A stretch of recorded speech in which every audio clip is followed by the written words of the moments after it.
Start talking.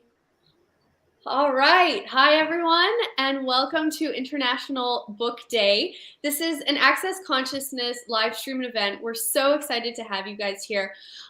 Basically, this event just came up we were working with the Access Consciousness books and going, oh my goodness, these books are so powerful.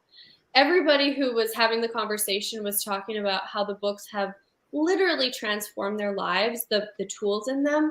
And that's really what the Access Consciousness books are and have offered all of us, many of you watching, and hopefully many more of you who are watching.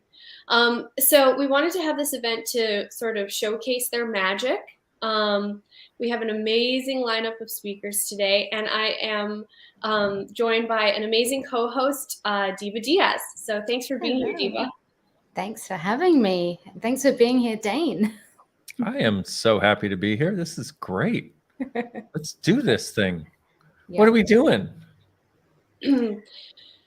Well, Dain, we are basically all very obsessed with your book, Being You Changing the World. Oh, good. That's what I like to hear. We're obsessed with your book. That is the appropriate response. It is, because it's that profound. So we wanted to have you on to talk about it today because, you know, it has your story, which is a really powerful story. And you've been through some amazing, colossal, like completely, 180 isn't even accurate. It's more like 180 universe traversing. And I love the story of that because when I first read the book, I was so hungry for that. And I think that so many people who are looking for this book who maybe haven't read it, they're yearning for that. And they have a really big hunger for universe traversing, or like just something totally different than the paradigm that they were born and raised with, you know?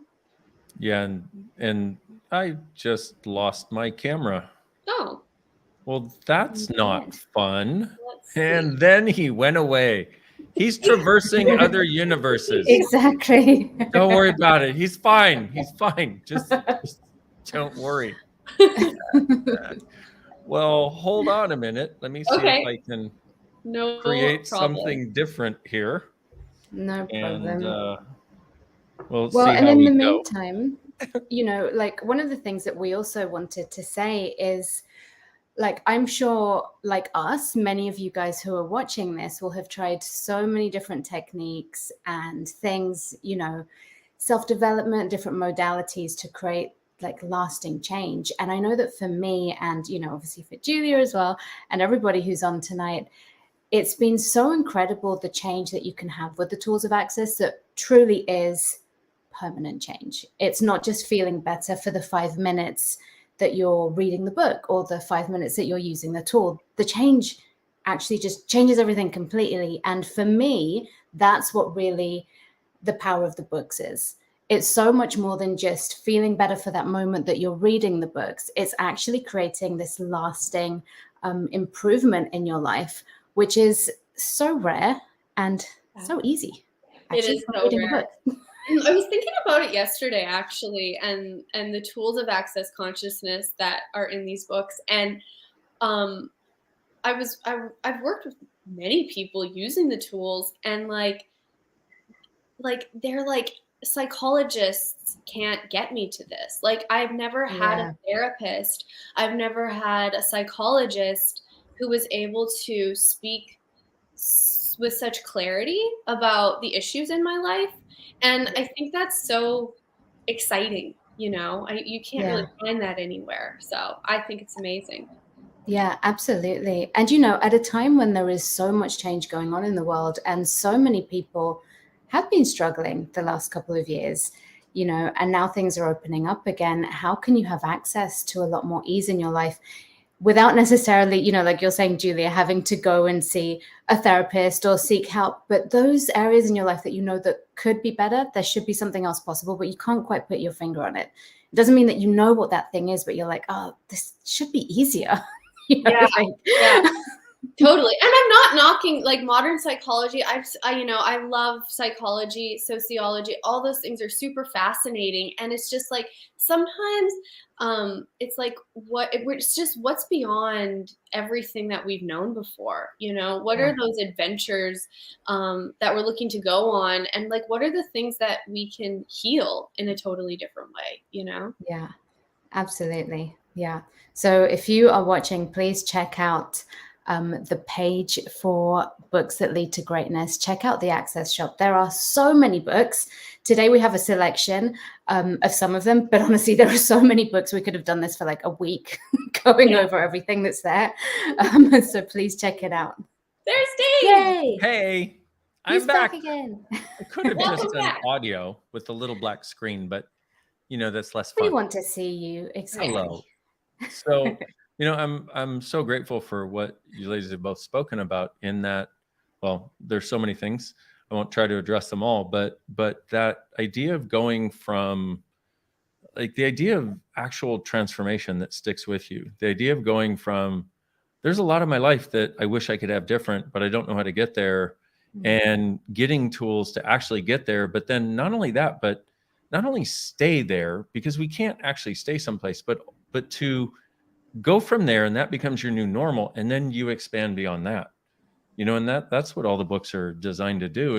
And Being You Changing the World is really about, if we were to access what is true for us, but not in a way where it's like, okay, you have to write down 300 lists of things, and you have to write down this goal and this goal and this goal.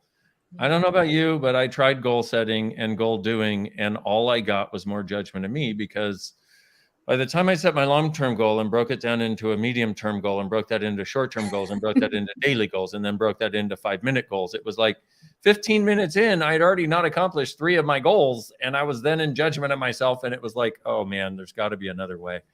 And so the Being You book is really about inviting you to this thing called the space of your being, if you want to call it that, which is what we have when we're really being us. When you go out in nature, when you hang out with great friends, when you feel like everything is actually okay, and you don't have this backlog of crap in your head of things you're judging you for, things you've done wrong.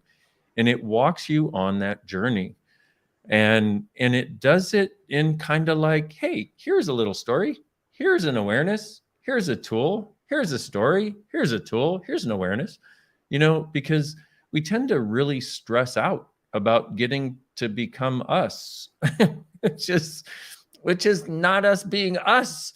And, this is a lighthearted and also a vulnerable invitation, but also a fun invitation to going on a journey of discovering you, but from a totally different place, a totally different space, something that softens your world and makes it less rigid, less like walking on broken glass, and more like sort of being cradled by a cloud or laying on the grass instead of the broken glass.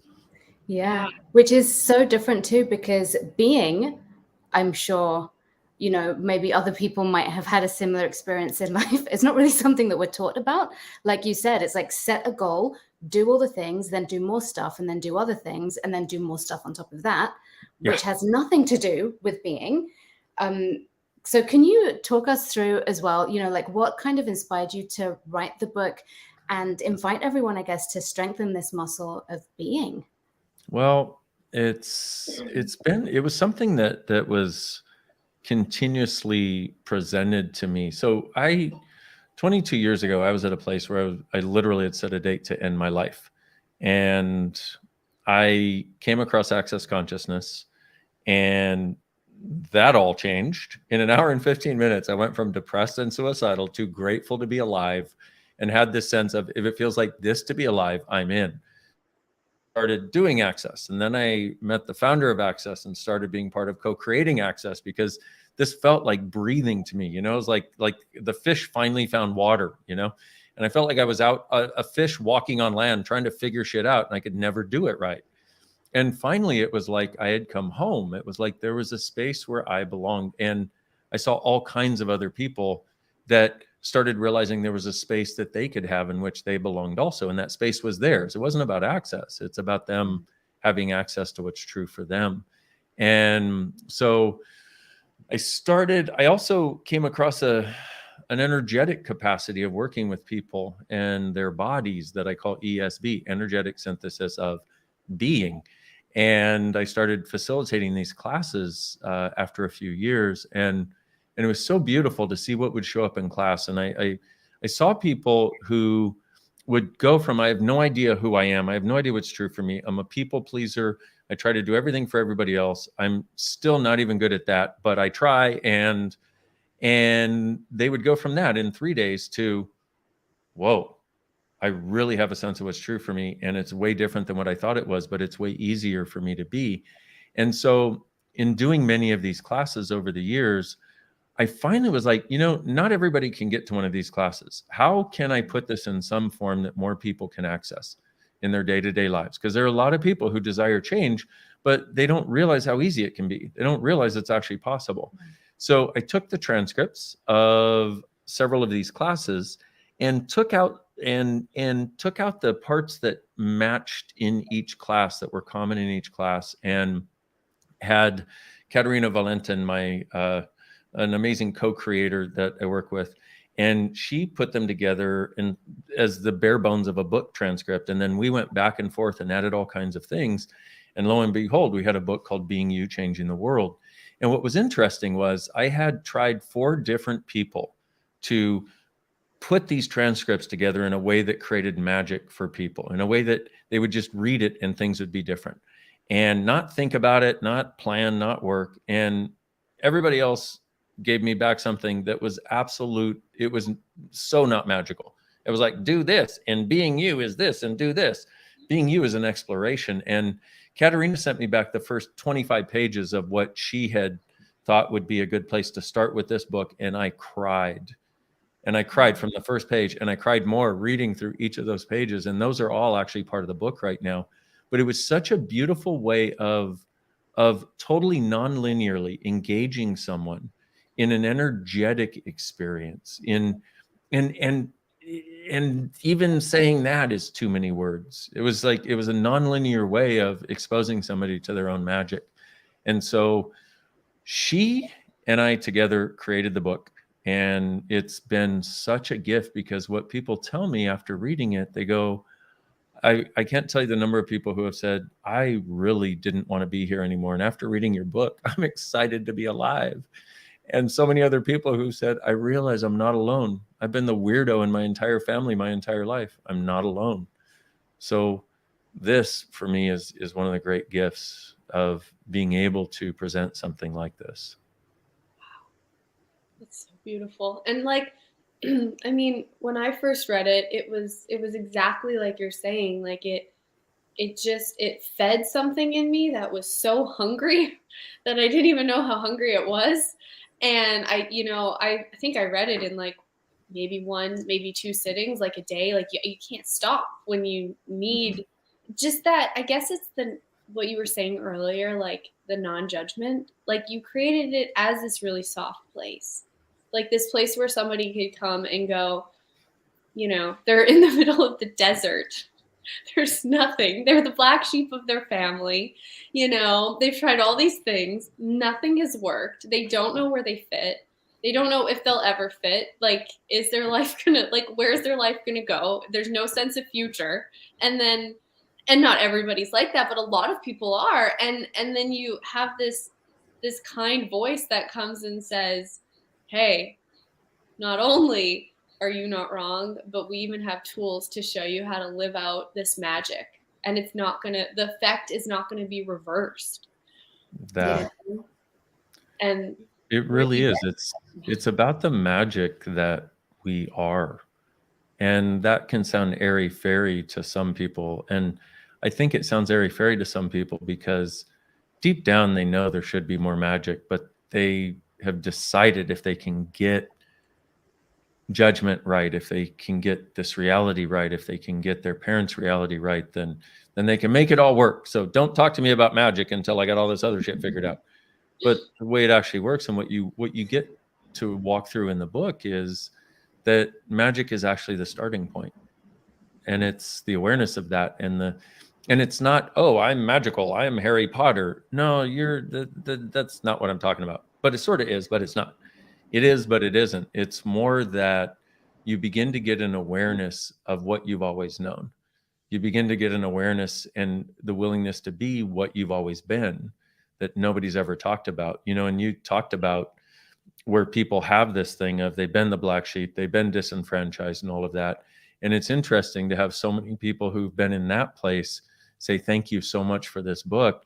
And also for some people who are like, I don't relate to having been a seeker at all. I just found this book and I knew there was something more and I read it and now it's changed my whole life too, And so it's like, it meets you where you are because that's what being does. It's like for me, if I put something into the world from a space that acknowledges all of our beings, then no matter who you are, no matter when you pick it up, no matter where, no matter how much of it you read, because you'll read a few pages, some things you'll read a few pages and come back to it a few years later. But what I hear from most people is they pick up this book and they don't want to stop reading it because it nurtures them. It does, it feeds them and it feeds them energetically. But the way it does that is by acknowledging what's actually true about them. What's actually true about them that they've always known should exist, that very few people have ever talked to them about. And if anybody has ever talked to them about it, they sure as hell didn't show them how to get there and let them know that it was okay to be that. It was okay to go in that direction. Go in the direction of what makes you lighter. Go in the direction of what makes you happier. Go in the direction of what's true for you. Yeah. And that's it. It's, the interesting part too about all of these books as well is that they are so empowering. And I know that can sound a bit, like a blanket statement, but really they are, because like you're saying, it's true, because it actually invites you to explore what that is for yourself. When I think like a huge maybe difficulty or challenge that we'll face with a lot of the things that we've tried before too is that they're all systems that have worked for other people, but it doesn't mean necessarily they'll work for us, or they're about looking for the answer or getting the right results. But what I loved about this book is that as you go through it, it allows you to discover like what your own compass is in life, which is so unique. Like you said, follow the lightness. That. Yeah. And the thing is, it's like, that old phrase, you can feed a person a fish and feed them for a night, or you can teach them to fish and they'll feed themselves for the rest of their life. And that's really what this is. It's like, here you are. Here's a way of knowing what's true for you. Here's all kinds of weird stories. Here's some anecdotes and stories from my life. So somebody else has walked some kind of a journey that you might be able to relate to or receive something from. And now here, what would you like to create? And one of my favorite chapters for me, well, all of them, but one of my favorites is actually the last chapter that's called Now is the Time. And it walks people through, because there are a lot of people who have been waking up in one way or another, waking up to the awareness that, okay, the world as it is doing its thing, but I've actually got something to contribute. There's something different possible now. And if you ever want to be motivated, if you ever want to be inspired, read the last chapter, which I think is chapter 16. I always get it wrong. It was a while ago that it came out.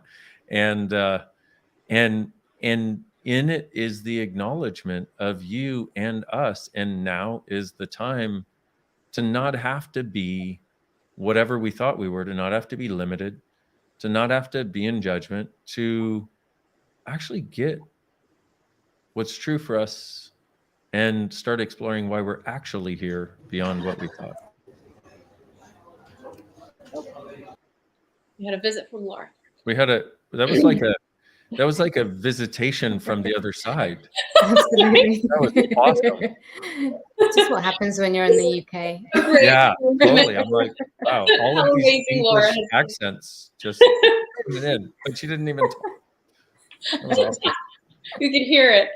It's a great time to mention that Laura's doing the backstage, and we are so grateful for her because she has been working so hard. Yes, thank you, Laura. Oh man, that's awesome. And it is chapter 16. I just looked it up. And Thank you also you cover so many areas in this book, your body, what it is to have a body. You talk about money, a lot about relationships. So it covers each of these areas. And then you also talk about the kingdom of we. And could you talk a little bit more about that? Like when competition ends, like what is like how can we actually be with each other in a different way? Like what do you see as possible? Well, what I see as possible, if we take more of a worldview, I see us, rather than fighting and killing and judging and separating from each other, I see us all being able to join arms and walk forward together into a reality that actually includes all of us, where every one of us is able to exist as we are and nothing about us is judged. And we have this definition of consciousness and access consciousness, which is where everything exists and nothing is judged. And that's what I see. And so we live in a world in which people are increasingly walled off into this kingdom of me, where it's all about me. And they think in order to choose for them, they need to choose against others. And yet that's so contrary to our actual nature, because in actuality, we thrive when we have a sense of connection and communion with others. And so what I see is there's something there's whatever's true for us as beings. Like if you consider, are you an infinite being? And my point of view is yes, but you can always have your awareness. But it's like, as that being that you are, not the one that tries to get this reality right and figure out how to, do money and pay bills and do relationship and get the normal stuff right. But that being, what does that being know about the connection between all of us, which I call the kingdom of we? And the kingdom of we is a place and a space in which we all contribute to and support each other. And where in that space, you would never do anything to lessen another, but also you recognize so dynamically that you are part of this, that you are part of the world, that you are a contribution to the world, that you also stop doing things to lessen yourself, because you realize when you lessen you, everybody else gets made less. And so it's this conversation about the kingdom of we is actually an invitation to know that is actually true, that is actually how we function when we're truly being us. And of course, the book is about getting to you truly being you. And that is actually a possibility to create in our world. And it's interesting because I've seen that, for example, in Access Consciousness, our business. It's like we have created a place where the kingdom of we flourishes and thrives. And everyone is there to contribute to everyone else. Do we still have some of the stuff of a normal business, where somebody's doing competition or whatever, judgment or whatever? Yeah, of course. But we have so much less of it. And when it shows up, everybody that's part of that, everybody that's connected to that in any way is like, hey, okay, what can we change here? What information does this person require? What do they need to get off their chest? And so we truly function as the kingdom of we in our business. And my point of view is walk your fucking talk. There's so many people out there that put out these wonderful words about what should be, but they don't actually live it. For me, I can't put something out there that I don't actually live, that I don't actually believe in. And so this particular book is near and dear to my heart, because it is basically, guys, this is actually possible. And the reason I know this is because I've gone on this journey and continue on this journey every single day of exploring what is really possible, what is really true. And one of the things that is possible and true is this world in which we are all included, all able to be received from, and all able to be contributed to. Yeah. And like you said, where we're all included. So there's no having to exclude this reality or exclude society or exclude your family. And, I love what you were saying about even within the business, whenever stuff does show up, everyone's willing to contribute and look for the possibility. So that loud noise of like the problems or those heavy things that we have to handle, in everyday life, that starts to lose its weight. And actually what we're looking for is always, well, like you said at the beginning, the lightness, which is such a different way of living. Such a different way of living. And you realize, one of the tools in the book, and one of the tools in pretty much every Access Consciousness book is what's true for you always makes you lighter. A lie always makes you heavier. And so the more choices you make that create lightness for you, the lighter your life gets over time. And one of the conversations I have in the book is that your life as you're living it today is the result of the choices that you made before today.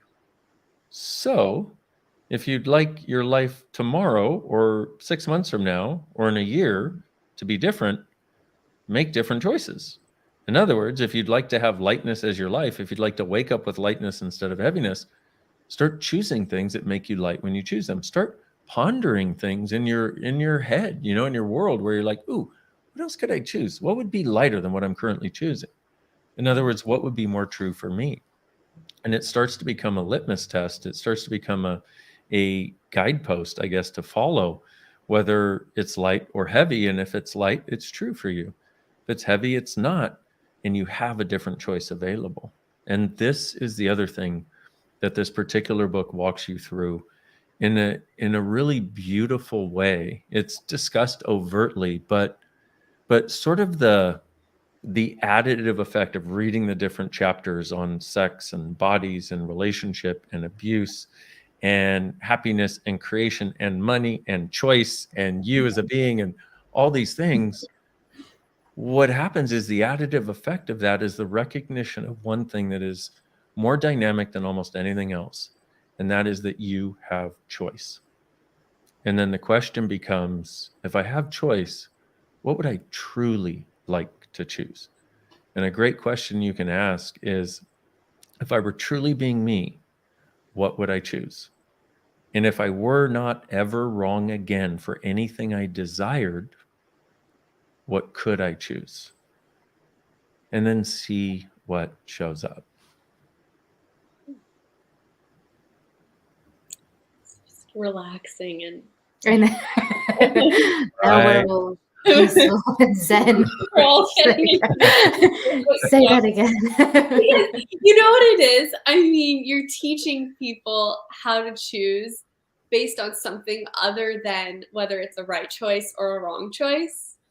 And, I think that, all of us, I know I'm like, Mrs. like right and learning how to choose beyond that for the lightness, the adventure, the fun, the pleasure of a choice of something that you're doing. It's a totally different criterion. And over time, you build this life that you really like, and you can't really get there from always making a right choice and avoiding a wrong choice. And so what? Seriously? You mean our entire target in existing is not making only right choices? Right? What are you talking about? Clearly, you don't understand how the universe works. Exactly. And that's literally what we're all faced with in our own brain when we're choosing lightness. So it's so different. But that's the thing about it is we have such a firm belief in right and wrong and that right is somehow actually right. But what's interesting, if you look at it, if you looked at two different people, let's say they were on two different sides of the political spectrum, that'll be fun. And the choice that one person would make, knowing it was absolutely right, the other person would look at that and go, well, that's absolutely wrong. Well, who's right? Exactly. None of them. Neither one is right. But they're both functioning from the judgment of these things are right and these things are wrong. And that's what we do to ourselves in our own lives. It's like we've got a conservative and a liberal in our heads fighting for domination and supremacy all the time and trying to prove that one is right at this time and one is right at this time. And the only solution is to go beyond right and wrong as the necessary criterion for choice. And that's a big thing because from the time we were little, our parents tried to instill in us what was right and what was wrong, depending, and look at just two different families, your family and your friend's family. It's like what was right according was not necessarily right according to your friend's family. Okay, but who's really right? Well, I am, because this is my family. So our points of view are right. It's like, are you kidding me? We have how many billions of families on the planet? So each of them is believing they're the right because it's their family that did this. And I start having this conversation and you start to go, that's insane. And it really is. We are trying to create, people are trying to create a successful life and living from a totally insane construct that does not work except to put us into judgment of us. And so part of what the book walks you through is getting out of the judgment of you. Like, hey, what if you didn't have to wake up judging you today? What if it wasn't about right and wrong? What if it wasn't about good and bad? What if it wasn't you're bad, so you need to make up for it? What if it wasn't you're good when you have the right conclusion? What if it was what is lighter to choose and what is more fun? And there's certain people out there that are like, I don't want lightness. I don't want more fun. I'm like, well, this is definitely not the book for you then. Okay. Go read something on how to, build homemade explosives or something or whatever. Okay. Because it's like there, and the book isn't for everyone, but for somebody who actually desires to have a sense of peace in their very being, their living, breathing reality, this is a book that will contribute to that a lot. There's somebody that desires to get out of judgment of them and to start to see this reality not from inside of it. I say this reality a lot. What I mean is all the stuff that seems like it somehow is here too, but I'm not the one that chose it. How the hell did government get so stupid? I don't know. It's part of this reality. How do we have war? I don't know. It's part of this reality. You got it when you signed up. Hey, it's kind of like you were a little baby. And this is actually one of the tidbits. And there are many throughout this book, but it's kind of like you're a little being on a cloud, and you're like, I'm take a little time off here. Yeah, do my thing. And you see an ad on Heaven TV or Cosmic Television, like, hey, come on down to Earth. And if you act now, we'll not only give you a new body that will have to grow and age and eventually die, you'll also get this entire reality. You'll get war, you'll get suffering, you'll get trouble, you'll get right, you'll get wrong, you'll get good, you'll get bad, and you'll get really good at figuring how fucked up you can be better than anybody else. Operator standing by, please act now. Dial 1-800, eat shit. Okay, see you there. You're like, what? I mean, it's all this stuff that seems so friggin' oppressive and real. And the wonderful part about it, and here's the really funny part, is when you get you, none of it matters anymore. None of it. And now here's the funny part, when none of it matters in that way, when none of it becomes the source for your sense of self and your sense of you in your own world, then you can have all of it, any of it. And you can see things go on and you'll be around things that go on that for other people stress them out to no end. And you're like, well, that was interesting. That was cool. And that's one of the other tools in the book. Interesting point of view. I have this point of view when anything stuck or yuck shows up, and just change it. There's so many tools for change that are in this book, and they address specific things, sometimes smaller things, sometimes larger things that we all experience.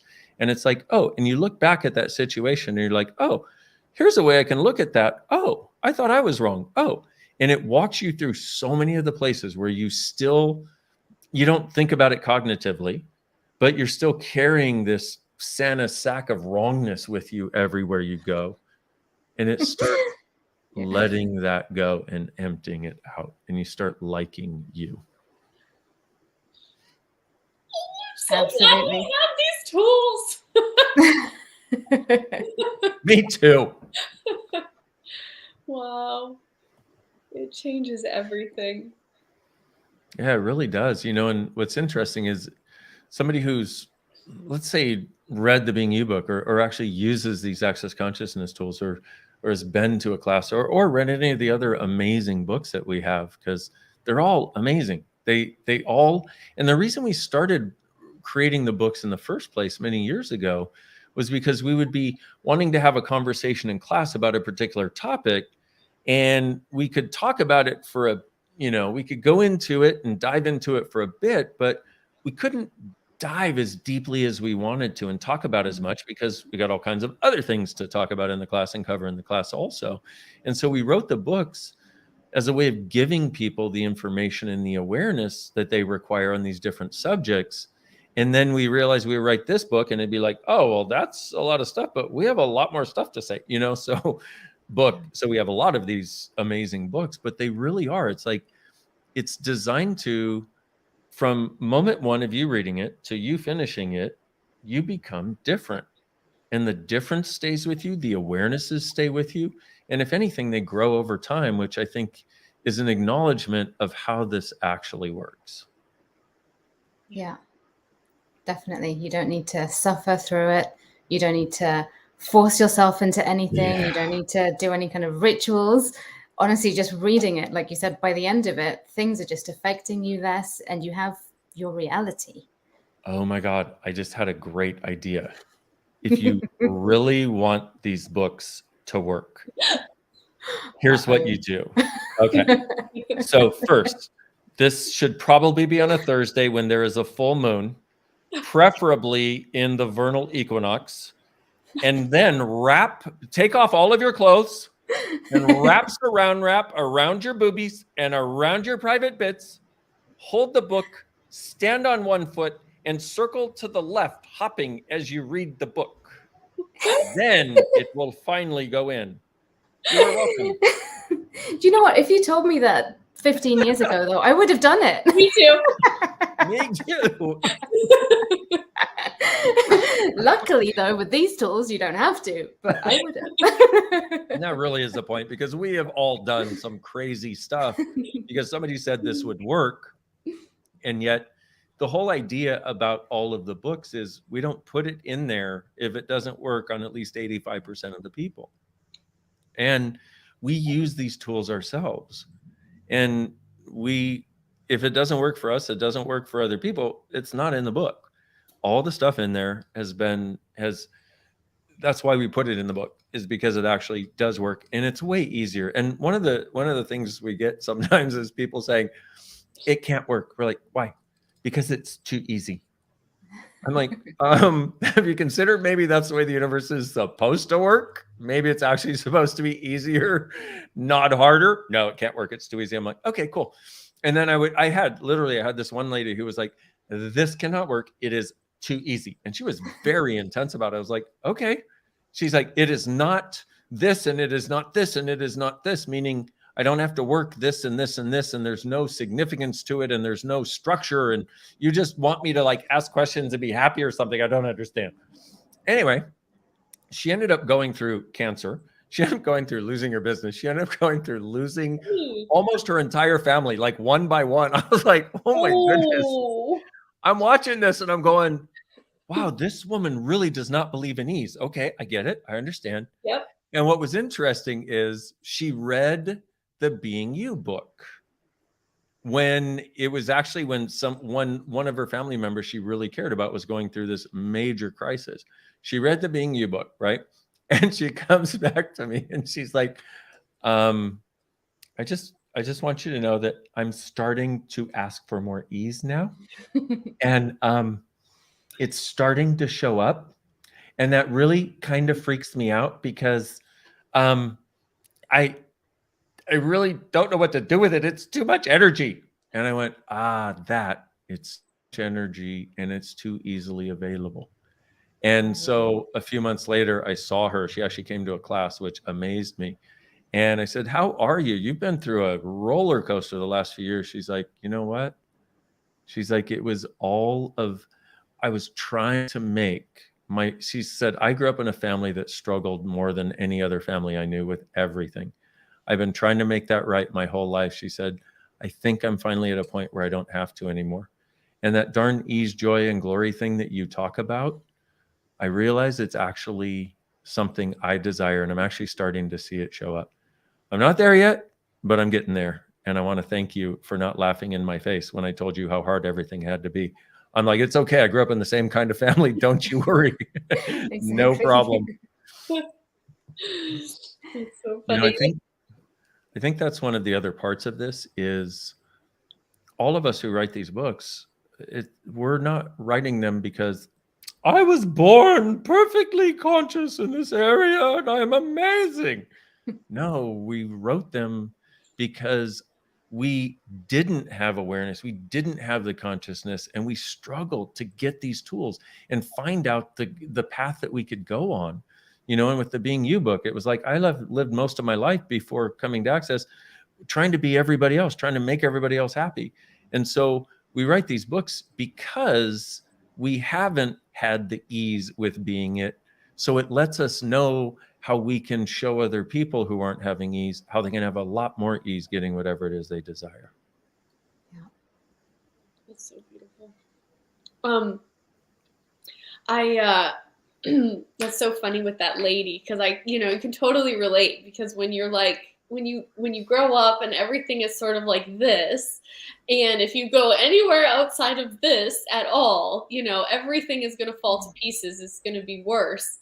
It's almost this level of I don't even know, PTSD or abuse almost, that we almost don't even realize that we're living with. And once you sort of expose that, and it's different for everybody, but once you expose that, it's like, sometimes it's almost scary to look at that. And then, like that lady did, enough stuff showed up in her life where the universe was just like, boom, boom, boom, girl, you need to get that ease as possible. And it actually takes an incredible amount of courage. I know that you had, you went through something very similar when you started Access, just like trusting that, there wasn't going to be lack. Or I know that, you tell the story about you were a chiropractor and you were struggling to pay your rent on your small chiropractic office. And then all these choices that you've made for the lightness, to choose out of that sort of that anxiety that we all live in a lot of the time, Yeah, and that's the thing, is when I think one of the gifts of the books especially is that they let you know you're not alone in this journey. And for me, I struggled a lot with so many things. I mean, buy the Being You book, read it, you'll find out. It's right here, guys. This is what it looks like, in case you're curious about what it looks like. There it is. And and getting to a sense of actually liking me on my terms, I guess, being able to look in the mirror and go, wow, I actually like you. Good job, and looking at all the choices that I made that were not the smartest, that were stupid many times, that were totally against me and totally against, other people sometimes, to prove I was right and all this. And it's like, and we all struggle in different ways. But what I'm realizing more and more is we don't have to. We don't have to nearly as much, from my point of view. And so anything that acknowledges us as the beings we are, that it's not about struggling to get to the right place. It's about what possibilities are available to me as the different and unique creature I am. And that really is what the Being You book is about, giving you access to. Wow. Well, thank you so much for being here today, and not just sharing like the words that you're sharing, but this energy that you have, you've really actually taken us on an energetic journey, and that kindness that you offer to everybody. And thank you so much. It's so beautiful. And I know that people watching this, there's lots of comments. The comments are beautiful. Yeah. So many people saying that the book Being You Changing the World is what kept them going at different points in their life. Wow. So Wow. Thank you. And thank you both. It's been an honor and a pleasure. And thank you, what else is possible now? See you soon. Yes. Bye, Dain. Bye-bye. Bye-bye. Wow. So what a journey. I know. How wonderful. Wow. And still some other exciting guests coming up. We're just getting started. We're just getting started. We are. So next we have Gary Douglas. and he is the founder of Access Consciousness. He founded Access Consciousness in Santa Barbara, California, 32 years ago. He knew that something in his life had to change. He knew that life had to be different, and he found these amazing tools. So we're so excited to have him on today. I can see you now, Gary. Hi. Hi, Gary. Hi, y'all. Hi. Thank you so much for joining us today. Glad to be here. Thank you. So Gary, you have written many Access books. You think? Just a few. Just a few. And you've co-authored books with Dain. You've co-authored books with all kinds of other Access Consciousness authors. And I think the thing about your books, Gary, is that every single book has is basically an advanced access class, but most of the tools that are in your books aren't anywhere else. Like, you literally have to read all of your books to get this full education.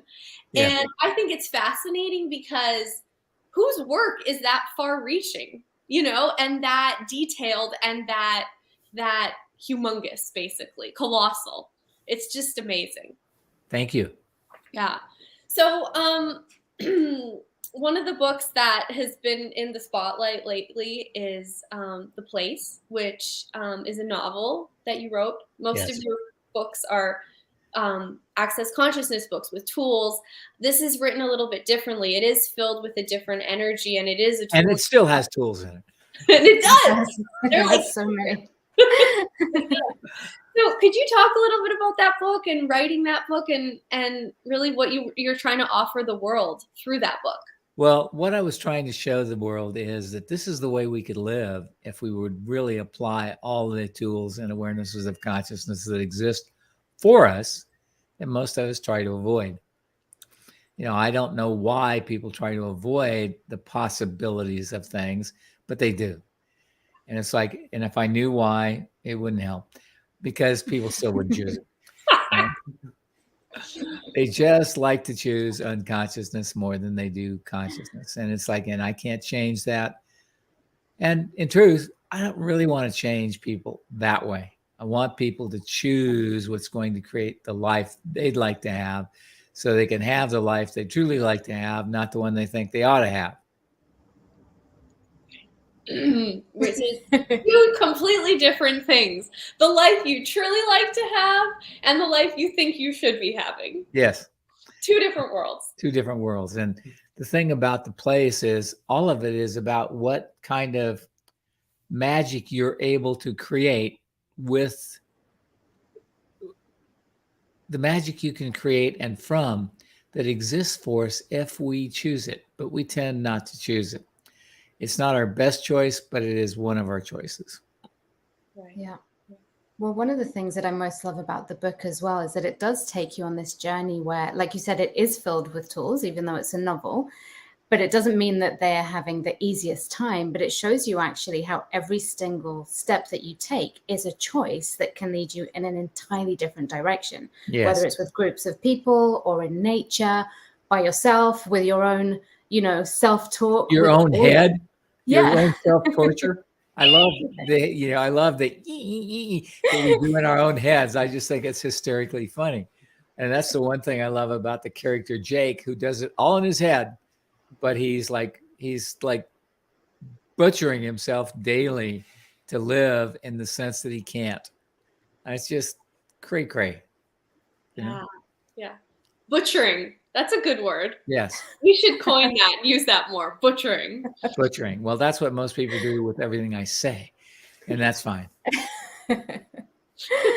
Well, and in the book as well, I think you've got to read The Place at least 10 times to even start really getting it. Like, every time that I read it or listen to the audio, I honestly think I've listened to the audio, no joke, about 300 times. And every time it's like the first time. Like, every time you hear something new. You hear something new, and you hear a new nuance, and you hear a new possibility, because you have to let go of the past in order to be in the present. And this book is designed to keep you in the present. Wow. Can you say more about that? That's beautiful.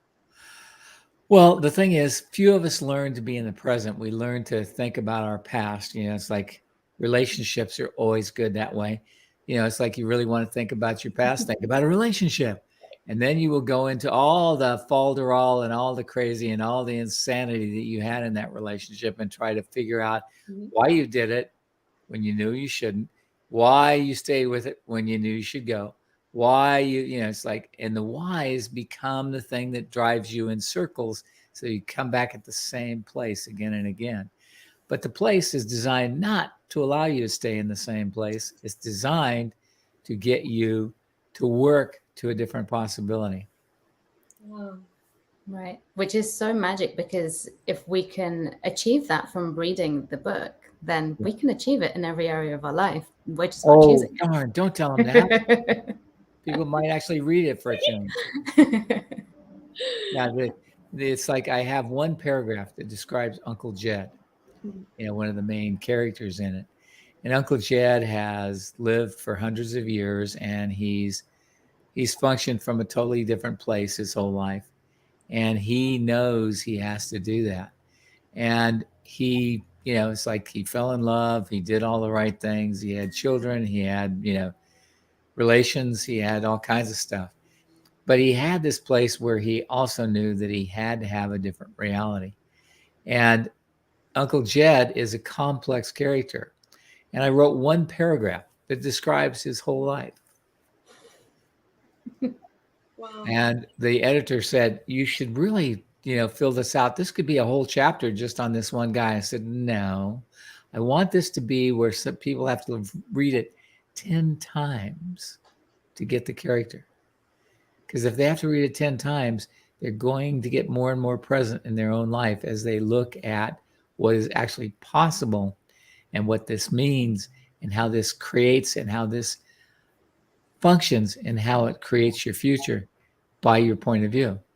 And your future is created by your point of view, not your point of view. Your point of view creates your reality, not reality creates your point of view. That's interesting. Uncle Jed has, going into that character a little bit more, like he has a really dynamic point of view that created a really different future. I've never thought about it this way or heard it described this way, but like he's so honoring of everything. He honored his family.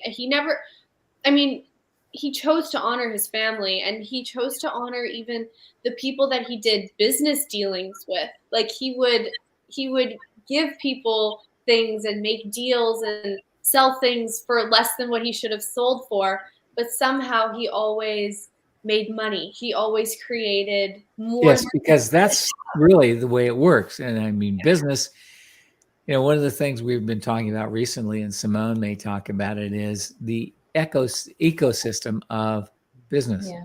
Because business is an ecosystem, and we act as though it's a buy and sell, a transactional reality, and a place where we get this for that. And it's like, and that's not as I see it. As I see it, if you contribute, you get contributed to. What do you get contributed? You don't know. You don't know what's coming to you, but you know that if you create something, there's something that becomes, if it is not an equal sharing, then the universe will try and make up for the difference. What is the universe going to give us that we're not willing to receive? My reality. Wow. And honestly, do you know what? That exact energy that you're talking about, that is what the book is. Because when you read that book, you know that you're not alone. And there's this sense of just like connection to everything and everyone, which is so unique. Because even when you said like talking, like reading the paragraph about Uncle Jed 10 times, it puts you in question, which is such a different space of being. It's such a different way of looking at things, like having to ask questions like, what is this? What else is there here? And what does this choice create? Because what most people don't do is they don't ask what their choice creates. They ask, how do I get what I want? Yeah. Right. Right. Unfortunately, what they want is not what they really desire, but they don't realize it. You gotta ask a lot of questions to be as smart as you, Gary. Someday, keep working on it. You'll get there. I trust you will arrive. Yes. But like, you know, I love everything that's being said. Like what you're saying about how business is an ecosystem, or Yeah. Uncle Jed was taken care of because he took care of others. And it's like we're just so much more cared for than we Oh, yeah. allow I mean, ourselves to do you know. realize how kind the earth is to us? We do the most obnoxious things to it, thinking that we're right. And it's like, and we don't care. You know, it's like with building El Lugar, which means the place, in Costa Rica. One of the things that we've done is we have taken these houses and they are furnished and they are done and they are ready for occupation now. The venue isn't done. The reception isn't done. The restaurant isn't done. The pool is. The bar isn't. But we still managed to serve drink. Never mind. At any rate, the thing that is that it's like the bank doesn't want to give us any more money because they think we've taken and spent the money they've given us on decorations. And I said, but isn't that what the loan was about, getting us up and running? And they go, yeah, but you didn't do it in the right order. You got to put the houses and all the buildings in place first, and then you do landscaping, and then you do roadways, and then you do. And I said, but we've already done it all, and we've done it out of order. But that's because it is an ecosystem. It's like literally all the things work together.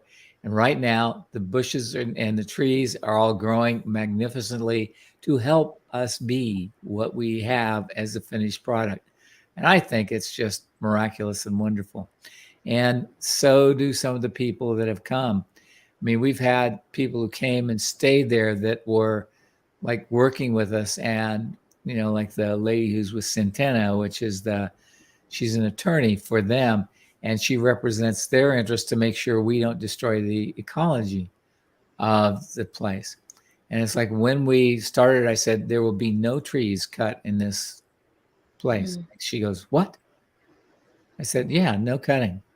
It's like I asked for people to do the building. They said, oh, well, we need to take the top 3 feet of, well, they said 3 meters, which is close to 12 feet.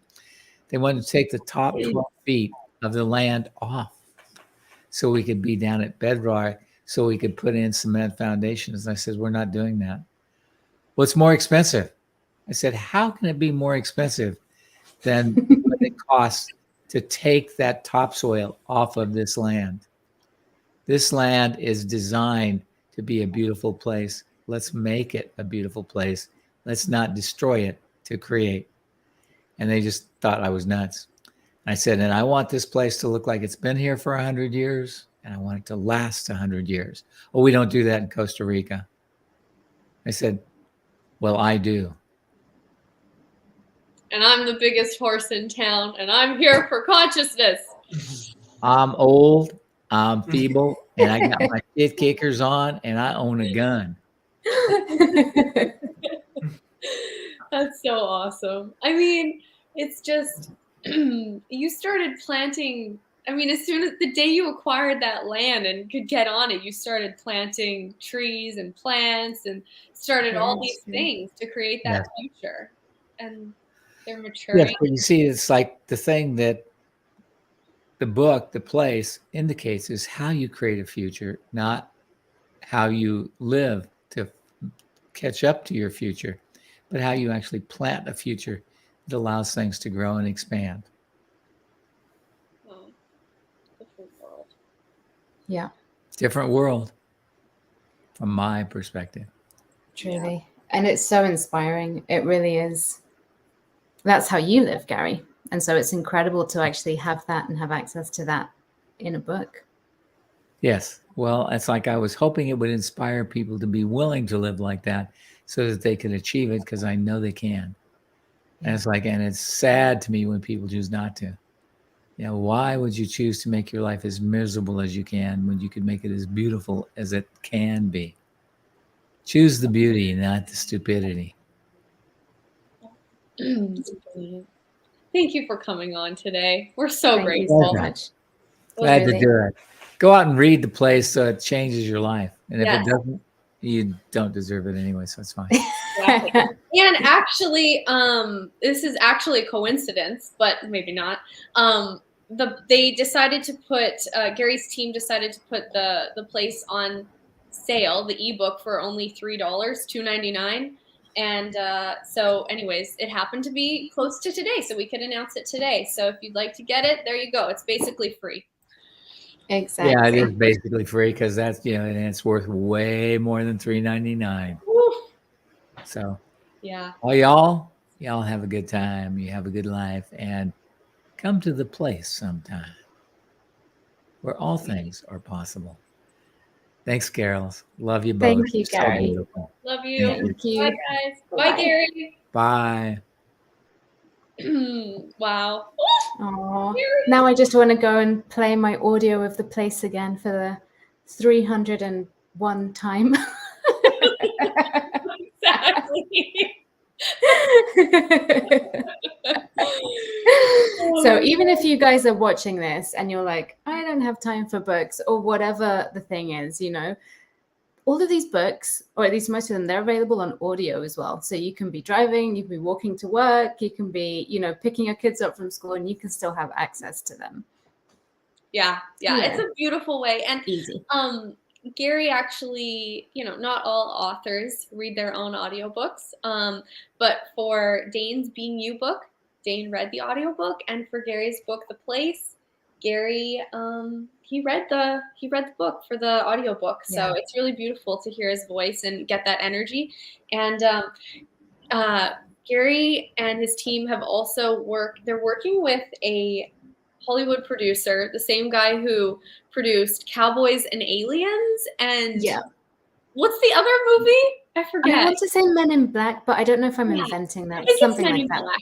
But some big films, yeah. Yeah, and they've written an entire screenplay based on this novel and are turning it into a movie. So if you guys, we're actually working on that coming to life. So we have a landing page and some information if you guys want to be a part of that, contribute your energy.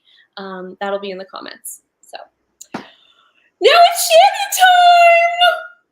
Shannon time. Is she here? Here she is. Shannon. Oh, hello. Hi. It's Shannon time. Hello, everybody. I didn't know that I was following Gary. How did I get this slot? You got this slot. We were just talking about creating the future with Gary, which I'm sure you heard. And I was like, better person to follow creating a future than Shannon. So thanks, Julia. I think it's a great place to start. So today you want to talk about Right Riches for You, which I've been seeing a lot of stuff on your social media and in your classes about Right Riches, which is actually a book that your dad, Gary, and Dain wrote. So I'm just excited for the conversation. What has this changed for you? What has this book been for you? Well, I actually got my copy of the book out so everyone could see. This is the second edition. They redid the cover. I think there's a first edition cover, which I had many years ago, which was the original one that I read. Recently, Francesca gave me her copy because I didn't have one and I wanted one. So the Right Riches for You book was, I remember sitting on an airplane, and I would have been like late 20s, early 30s. And when you get to that point where you're like, I have to do something about this massive problem that I feel like I can't change. I cracked the spine of this book, and I remember reading half of it on a flight across the country. And it was the first time that I was really committing to changing my money situation.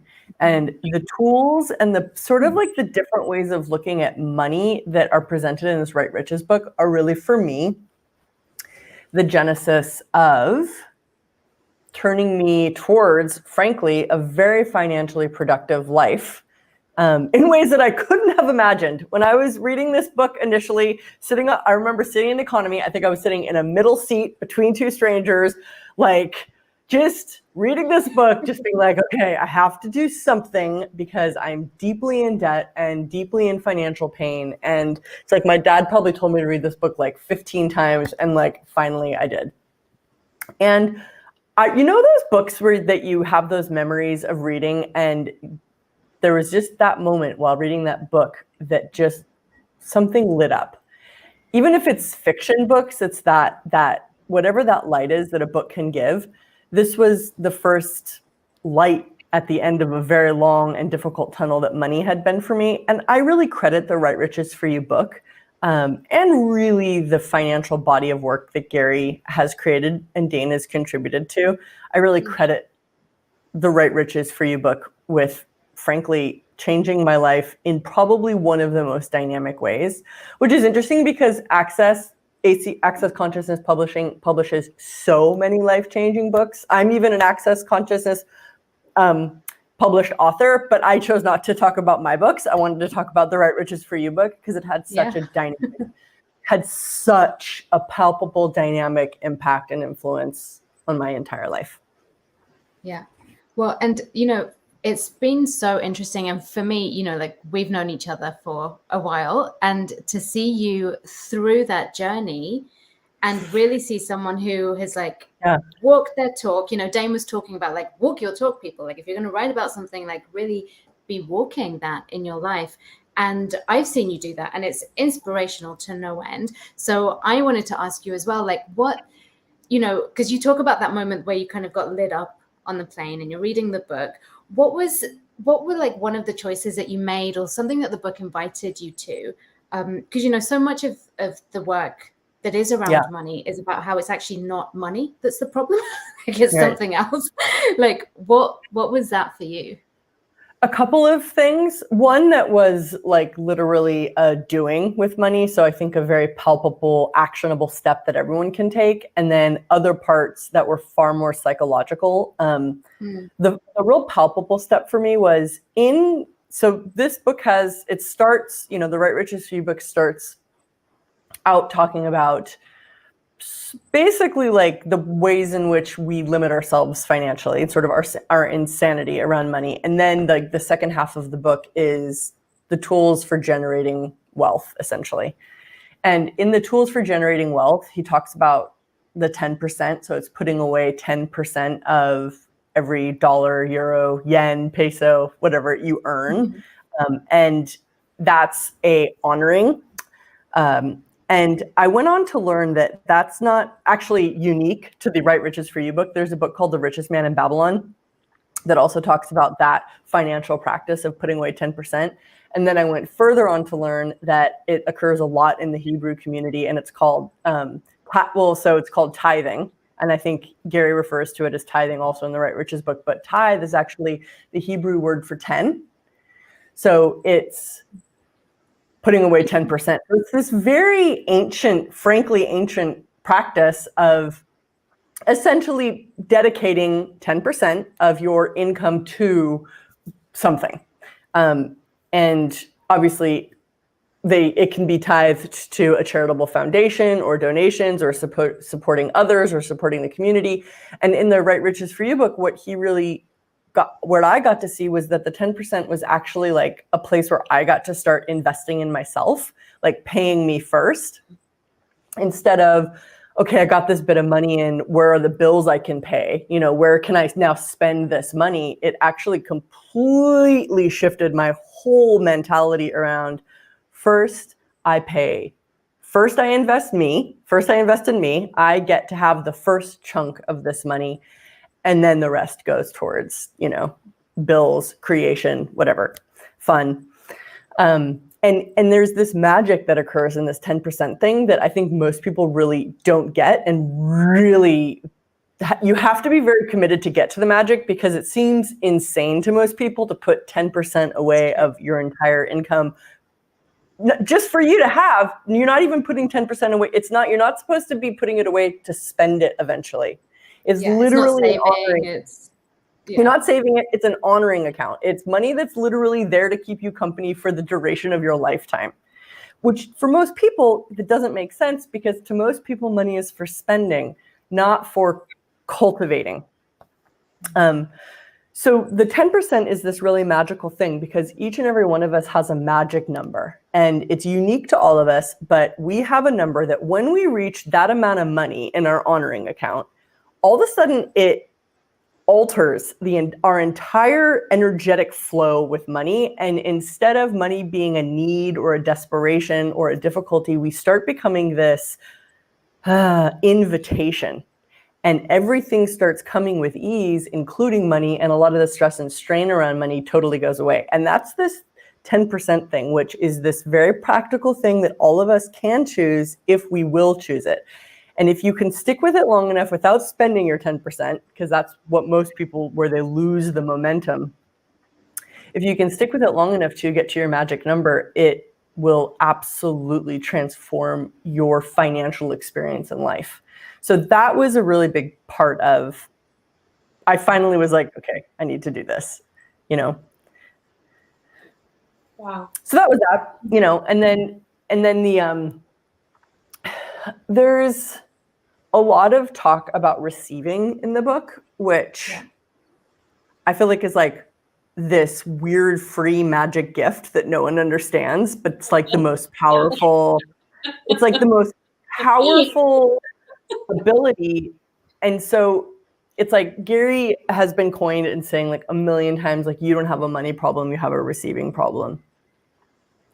And essentially, once you start recognizing like all the points of view you have that are like money rejecting, and all of us, like literally the first sentence, which I think sums up the profundity and the simplicity of this entire book. The first sentence in the entire book is, if you're like most people, you have many points of view about money that you're not even aware that you have. That to me was like, I remember reading this book and just going through these like unwinding processes of recognizing all these points of view I had around money that were horrible. Like, it just was like, money was my enemy. Money was always the stress and the strain. It was something that I had so many points of view about that weren't even my points of view about money, which blocked and prevented any and all receiving that could be that I wouldn't let be. And that's where a lot of us are creating not only our financial situations, but the majority of our lives. It's like, if the universe is this abundant space and place, and like it is, like there is literally no limit to energy, why are so many people believing in, functioning from, and like living out lack as a reality? It's got to be a point of view that's creating that. Yeah. And, you know, with the receiving as well, because it's funny, I was going to ask you about that, because in the book it talks about Richard Branson, you know, who's an incredibly wealthy man, and the amount of judgment that he's willing to receive. Because, you know, we tend to think that receiving is like, I'll get this money or I'll get these gifts, like I'll have, I'll take, and then you build your pile of stuff that you then just want to like hold on to. But this is a completely different take on receiving. And I know that for you, like, you've been willing to receive so much, you know, judgments, good, bad, right, wrong, like all of it as well, you know, with everything that you're choosing, with the creation of your business, with everything. So can you talk a bit about that? Because that's so different than what we're taught about money. I looked at my sort of the creation of my life and something that I really wanted to create, which was my access consciousness facilitation expression in the world. We can call it a business, but frankly, I don't see it as a business. I just see it as, this is what I really like. This is what I'm enthusiastic about and what makes my life and living like work. So, you know, being a facilitator of access, I started out like I was like, I think 19 when I facilitated my first bars class. And that wasn't like a 19-year-old now starting out facilitating a bars class with resources and support and a lot of people knowing about access. I was a 19-year-old facilitating bars in a world where nobody knew what access consciousness was, and me having no clue what this resource was. And so I stuck with it for, 22 years. And along the line, I, bit by bit, things started working and growing, and I got sort of more mature, and I grew up, and I figured out, about business and money, and that I had to work with money in order to grow this thing that I loved so much and have it be sustainable for me and others. And I actually looked at Dain. I looked at my dad, but my dad is like sort of like so far out of he somehow was just not relatable. So I knew Dain before he was an access facilitator. So I saw him go from, 0 to 8 trillion, quadrillion megahertz of amazingness. And I watched this progress over years, and I'm still watching it. And I remember at one point, I think probably, I don't know if I was in a class where he was, or I think I was probably like watching him like facilitate something. And I was just like, whoa, he has gotten so much bigger. His impact is bigger. His being is bigger. His joy is bigger. The classes are bigger. Everything was bigger. And I was like, what is he doing? Right? That was my first question. I was like, what is he doing that's getting to this? Because I was not at that. And I realized he was willing to receive stuff that I wasn't willing to receive. He was willing to receive being judged, like you mentioned, Diva, which happens when you become a public figure. Like when we become public figures, we put ourselves out there and people are just judgmental in negative ways, but also in weird, sycophantal, stalker positive ways. Like he was willing to be judged in all sorts of weird things. I was like, fuck no. He's willing to be judged. He was also willing to be adored. He was willing to have people be grateful for him. He was willing to be weird. I was like, I saw that there was so much more willingness to receive on so many other levels. Essentially, he was just being a lot more, and I really got it. And I sort of thank money for giving me the push to even want to see that this was something that could exist. And I was like, wow, I'm going to have to start receiving a lot more, because I had noted in myself before that when I was facilitating a class or I facilitated a session and someone was like really grateful, I would like hate it. I hated when people were grateful, when they like adored me, when they wanted to basically contribute what didn't match my judgment of myself. And I realized I was completely suffocating what could be created and expanded because I didn't want to receive, weirdly enough, people loving me. And not even in a creepy way, like in a genuine way. Like I was gratitude. You know? Yeah. And that was massive for me. And that was a huge key because, and you said the right word, Diva, it's gratitude. When you receive gratitude, when you express true gratitude, that's like this key to this kingdom of receiving that surpasses money. It includes money, but it includes so much more that is this valuable currency of energy and possibility and like greatness. So gratitude is this like really, it's like this really important element. And up till the point, like up until I read the Right Riches book, I was like not grateful. I was critical that I didn't have what I wanted. I was resentful that I had to work or do anything. And I was resentful that money existed because I was sure that money was the problem and like, you know, fuck people with money and all this, like so many points of view. Gratitude was nowhere in my universe.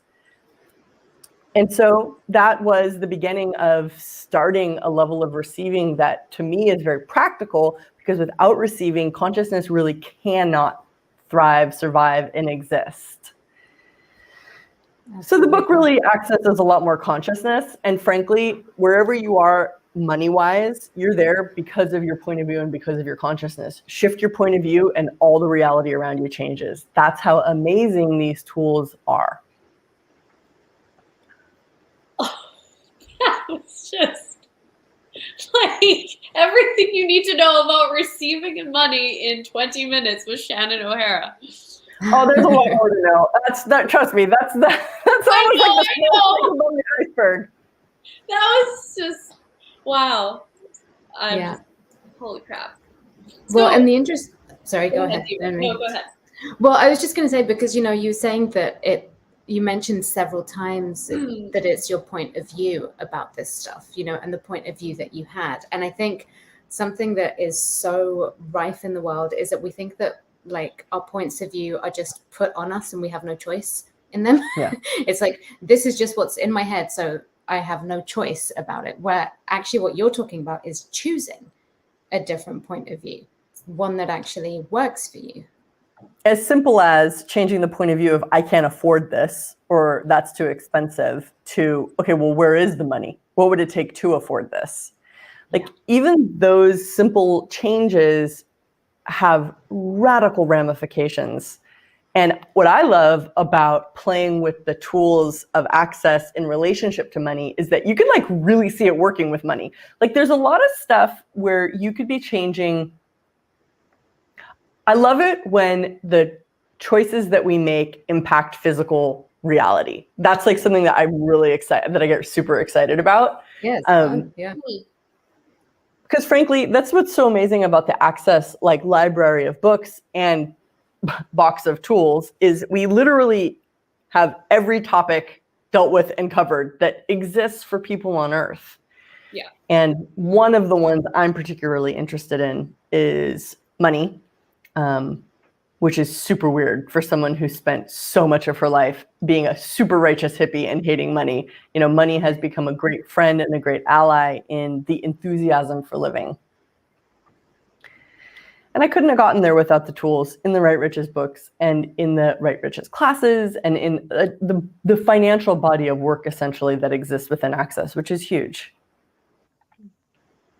I like what you said about the sort of the study or like the experience of seeing how the tools that you can use, the choices that you can make affect physical reality and like the adventure of that showing up. Yeah. It's just interesting. Exactly. The adventure and the excitement. In one of the tools in the Right Riches book is about asking. It's actually about like asking for what you want, which radical tool. If your parents never told you this, you can actually ask for stuff, and sometimes the universe actually delivers it. In fact, a lot of times the universe actually delivers it. And so I started actually playing with that. I started looking at, I was like, okay, so what amount of money makes me excited / scared to ask for, you know, because like we can all ask for like what we think we deserve and like what we're comfortable with, that amount of money. But then if you push that to like, what's the amount of money that really enthuses me, that's like slightly scary, but actually like not like, oh, I want $1 billion by tomorrow. Of course we can ask for $1 billion by tomorrow. And is that a reality you're willing to have show up in your world? What amount can you ask for? And so I started asking. And it was weird. The first month that I actually got clear in my world and I was like, okay, so this is what I'm going to ask for. It was like out of my scope of, I thought it was impossible, actually. But the first month I asked, it showed up. And I was like, wow. Whoa. And it was literally that simple. And I had never done it. I had just been angry towards money, which was totally was repelling it out of my life. And I was like, okay, I've got to shift my points of view. You know, that's the very first sentence in the book. If you're like most people, you've got a lot of points of view about money you're not even aware that you have. I was like, I got to shift this. I don't get where I'm creating this, but I have this, something has to change. Because I had so much financial pain. And so many people have so much financial pain. And really, it's not, and what if it's not financial pain? What if it's actually the pain of not choosing, creating, and receiving the life living in reality you actually desire and know you can have and know you can choose? So at some point, the willingness to have something different has to win out. So I asked and I got it. And I was like, whoa. And then I've just been riding that wave of ask and receive ever since. That is so awesome. Oh my God. Well, and even with the title, you know, like Right Riches for you, I remember when I first saw that, I was like, Right Riches for me? It's like, but I'm not rich, so how could I have Right Riches for you? Like, how does that even make any sense? And what I didn't get until I opened the book was like, oh, this is about me discovering my way of creating this. Like, what? So you're not giving me like these 5 steps or whatever. Like, and I was a bit like, oh, what? Okay, I'm gonna have to put the work in. But actually, it was so much easier than all the other like whatever, systems that I tried. And Diva's not just saying that, like it really is. If you actually want to be you. If you don't want to be you, if you don't trust you, if you don't want to be different, the methods and tools of access won't really be very long lasting for you.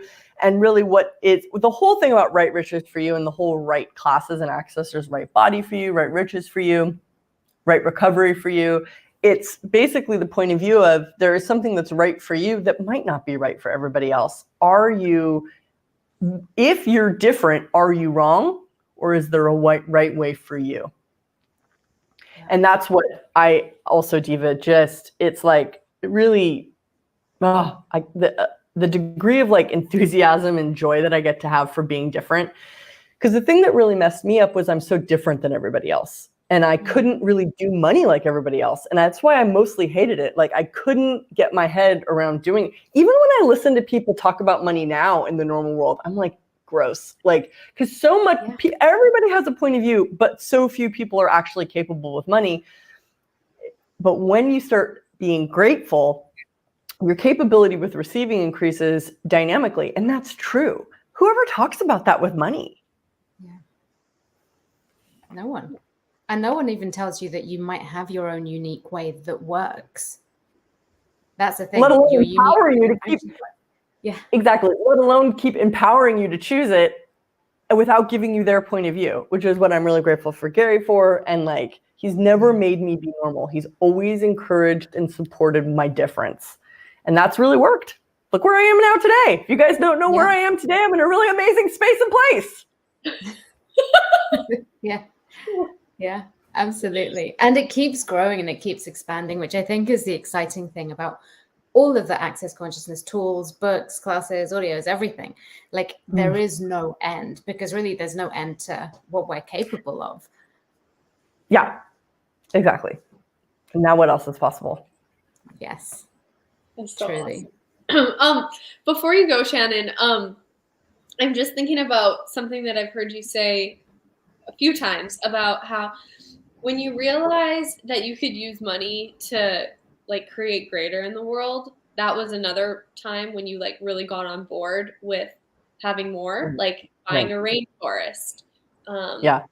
It's funny that you mentioned that, because I've thought about if I mention that now. It's so literally the first Right Riches for You class that I think ever happened was facilitated by my dad and Gary. I might not be accurate about that, but there probably wouldn't even be a record. So we could just say it was the first Right Riches for You class. I remember my dad and Dain did it in their living room back when we were all living in Southern California in Santa Barbara.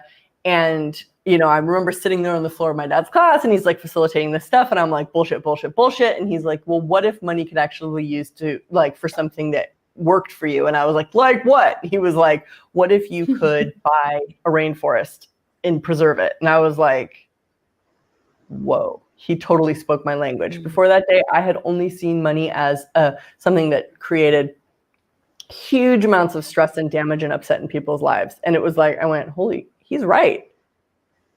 Yeah. Money can be used for that.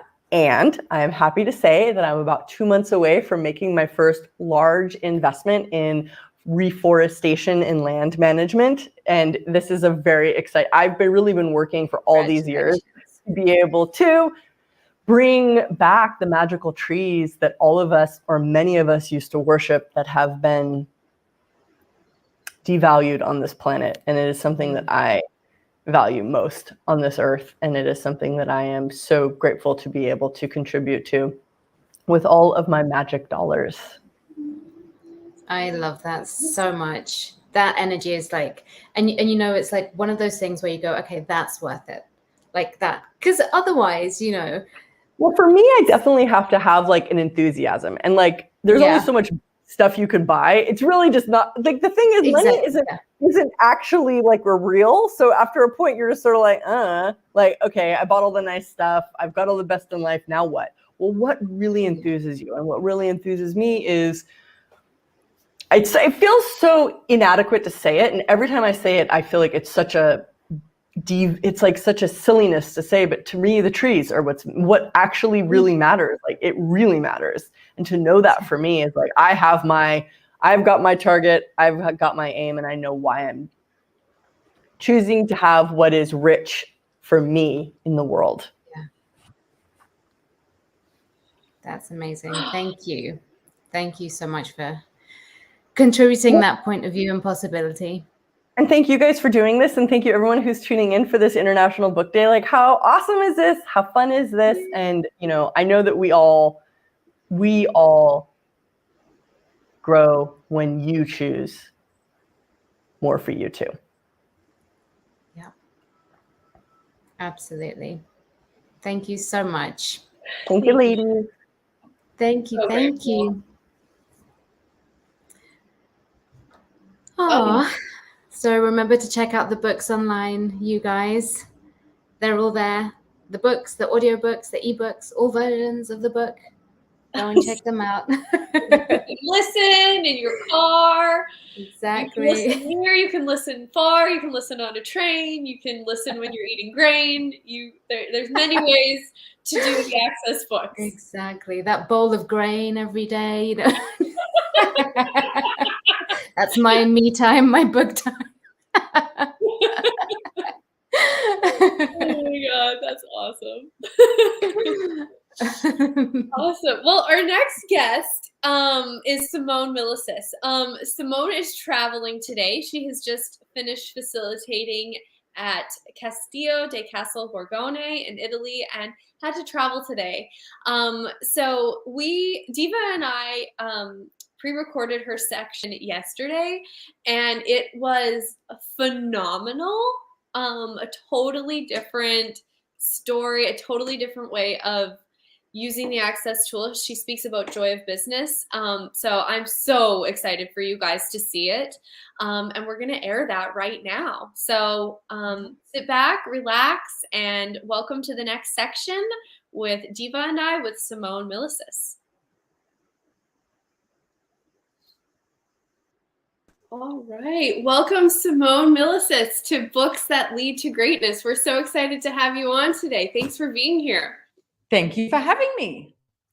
So today we want to talk about your incredible book, Joy of Business, which I love and have read many, many times. What prompted you to write this book, first of all?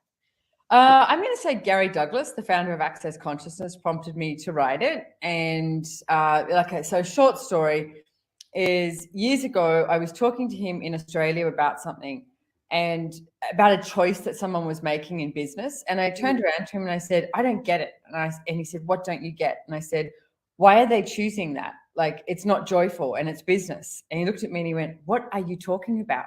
And I went, well, I said, this is business and they've got it, they're making this choice, but there's nothing about that choice that is joyful, and business is joyful. And he just looked at me and went, Simone, he went, you are different. He goes, not everybody does business for the joy of it. And I was like gobsmacked. I was like, why would you do something like that brings you money, business, a job, anything? Why would you do that if you didn't love it, if you didn't enjoy it? And he said to me, you know what? He said, you need to do some classes on this.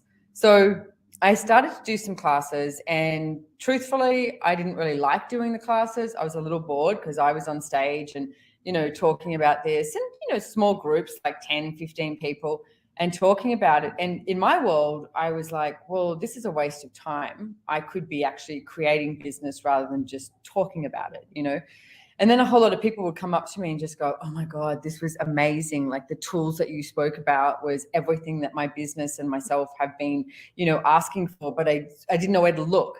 And to me, the way this book is written, and it's written from a lot of the different seminars that I did, is talking about the tools that I get somewhere we already know, and yet nobody's talking about it because it's so different.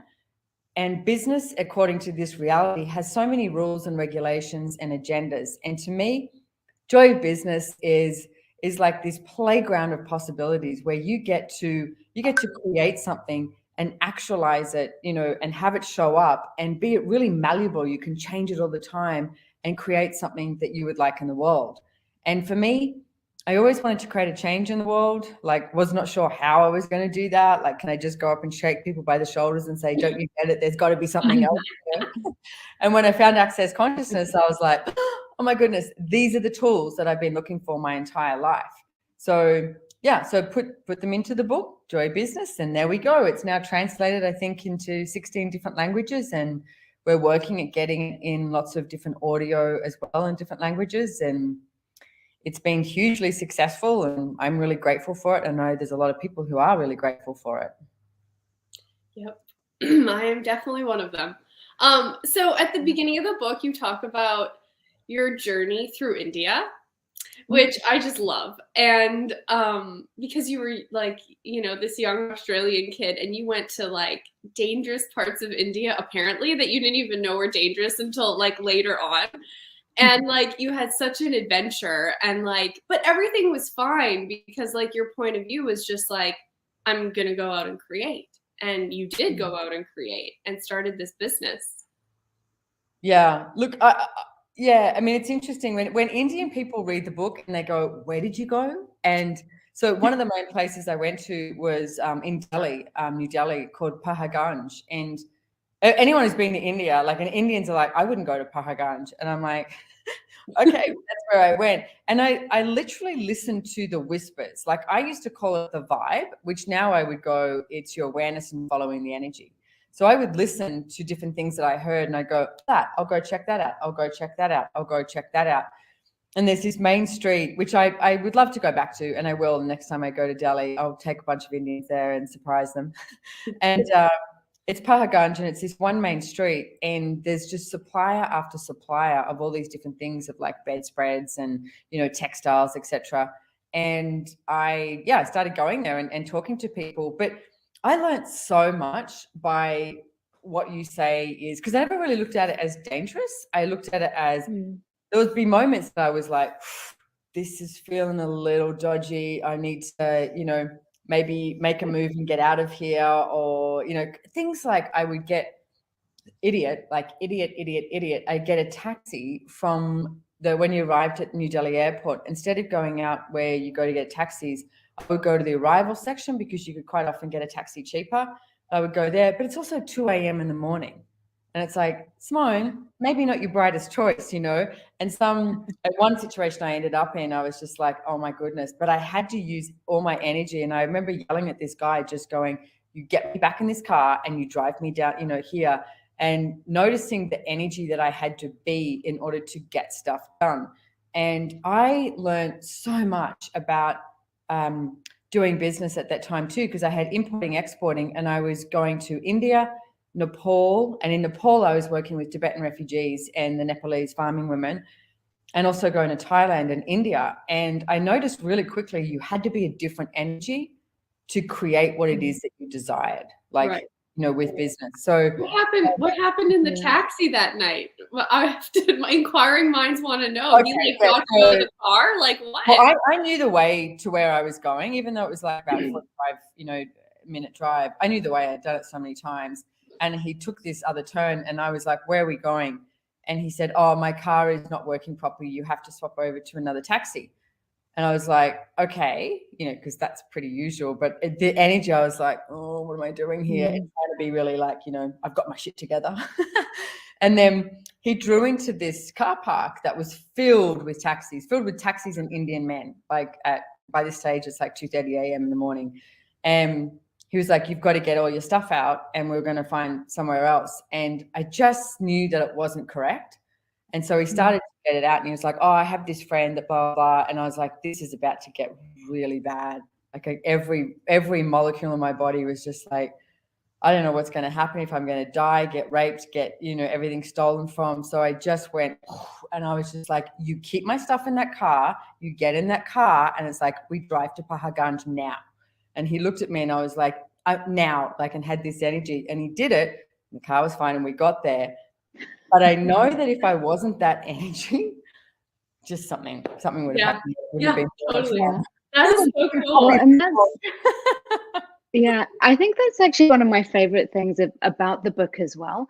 That, I mean, there are so many books in the world that are brilliant about business, but most of them are giving you like a system, or like, do these 10 steps, and it's all about finding the answer that someone else has found worked for them. But with this book, it's all about trusting your knowing. Like, you're talking about following the energy, which many entrepreneurs will know as like your gut instinct, your intuition, and really using that to create a business, which is such a different place to come from.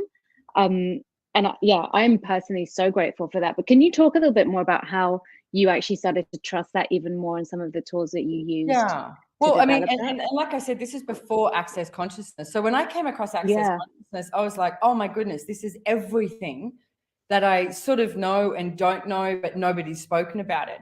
So one of the things I used to do in India was, because there's a lot of people who supplied the same thing. And at the beginning, I didn't have much money. I was going home, taking goods home and selling them at the markets in Sydney, at Bondi Beach markets and Glebe markets in Sydney. And then I, slowly started to wholesale to shops.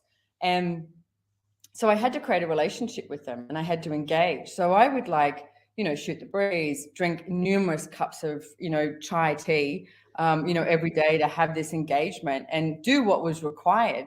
But what I was trying to establish was, are you willing to create a future with me?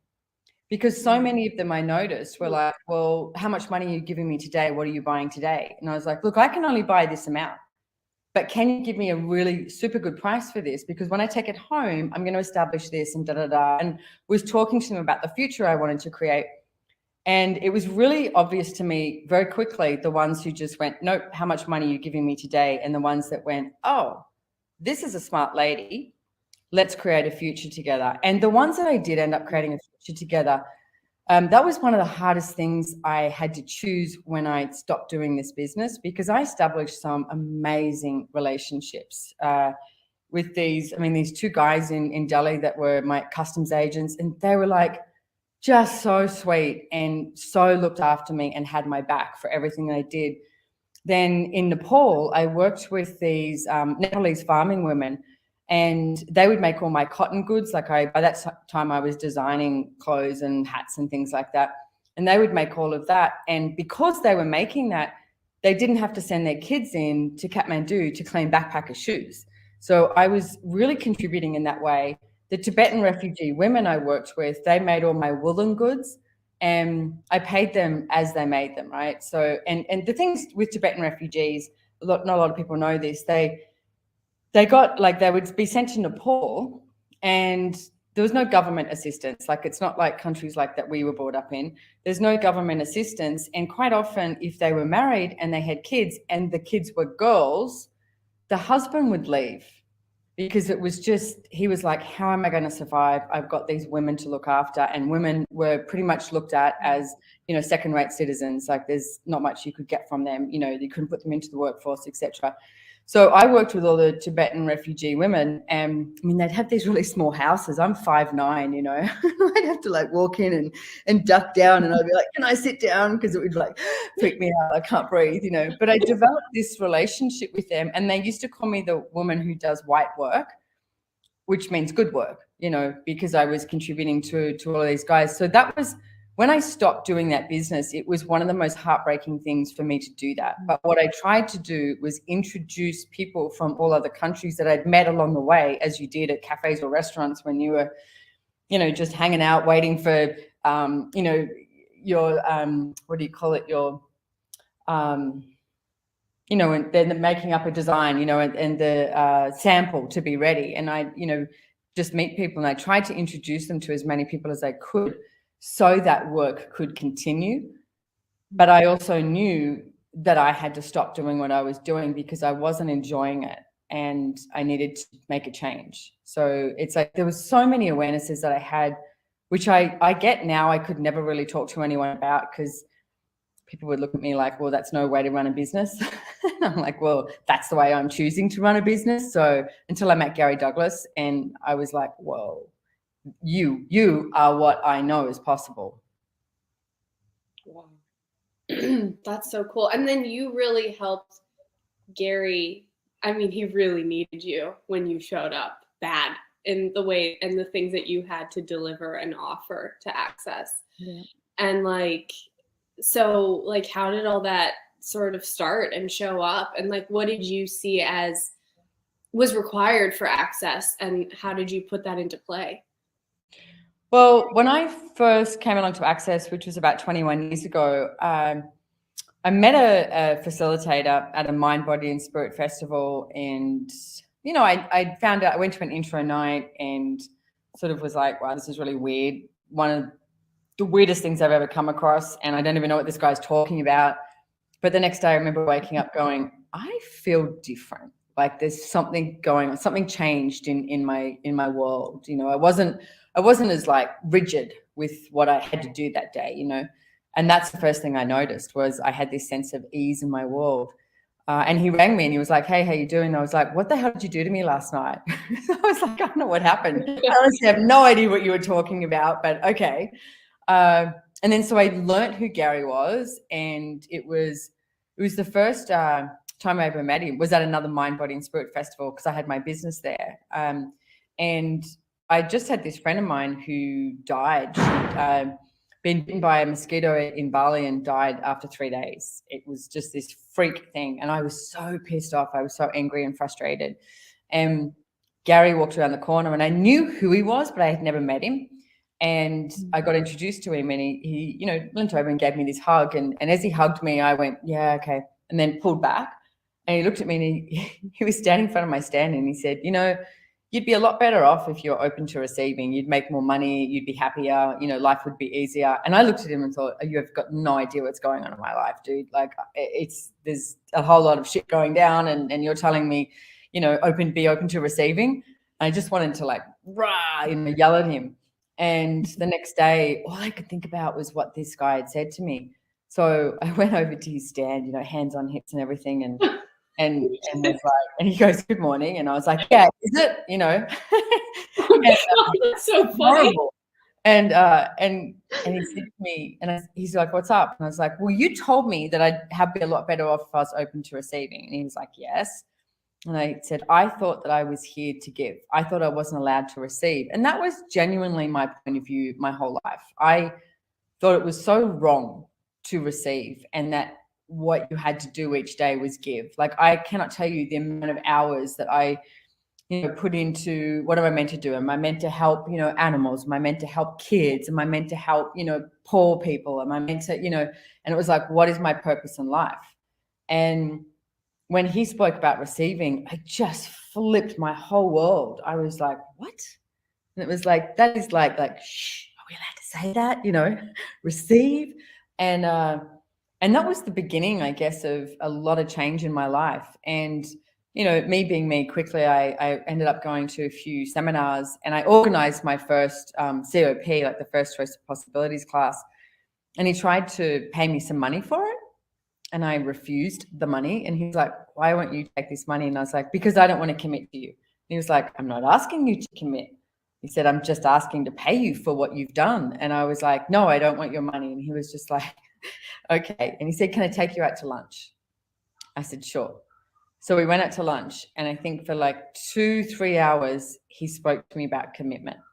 And he was like, what does commitment mean to you? And I had decided that I would never, ever, ever work for anyone else. I was always going to work for me. And if I took money from anyone else, that meant I was committed to them and then my life was over. Like that was like, there's no question in it, no anything. It's like not a whole lot of freedom. It was just these conclusions that I had come to. And it took him hours to ask me these questions and for me to finally sort of get over my point of view. And then I went to a few more classes and I was sitting there with Dain Heer and there was one class we went to and it was just filled with all these like older women sitting in the front row looking at Gary like, yay, maybe I'm going to be the new Mrs. Gary Douglas, And I'm looking at Dain going, these tools are phenomenal. Like, why is this room not filled with every man, woman, and child of all different ages? And at that moment, I was like, this has to get out there into the world. And I made that demand that every single person in the world should know that access consciousness exists. They don't have to choose it. That's up to them. But I would like them to know that it exists because it changed my entire life.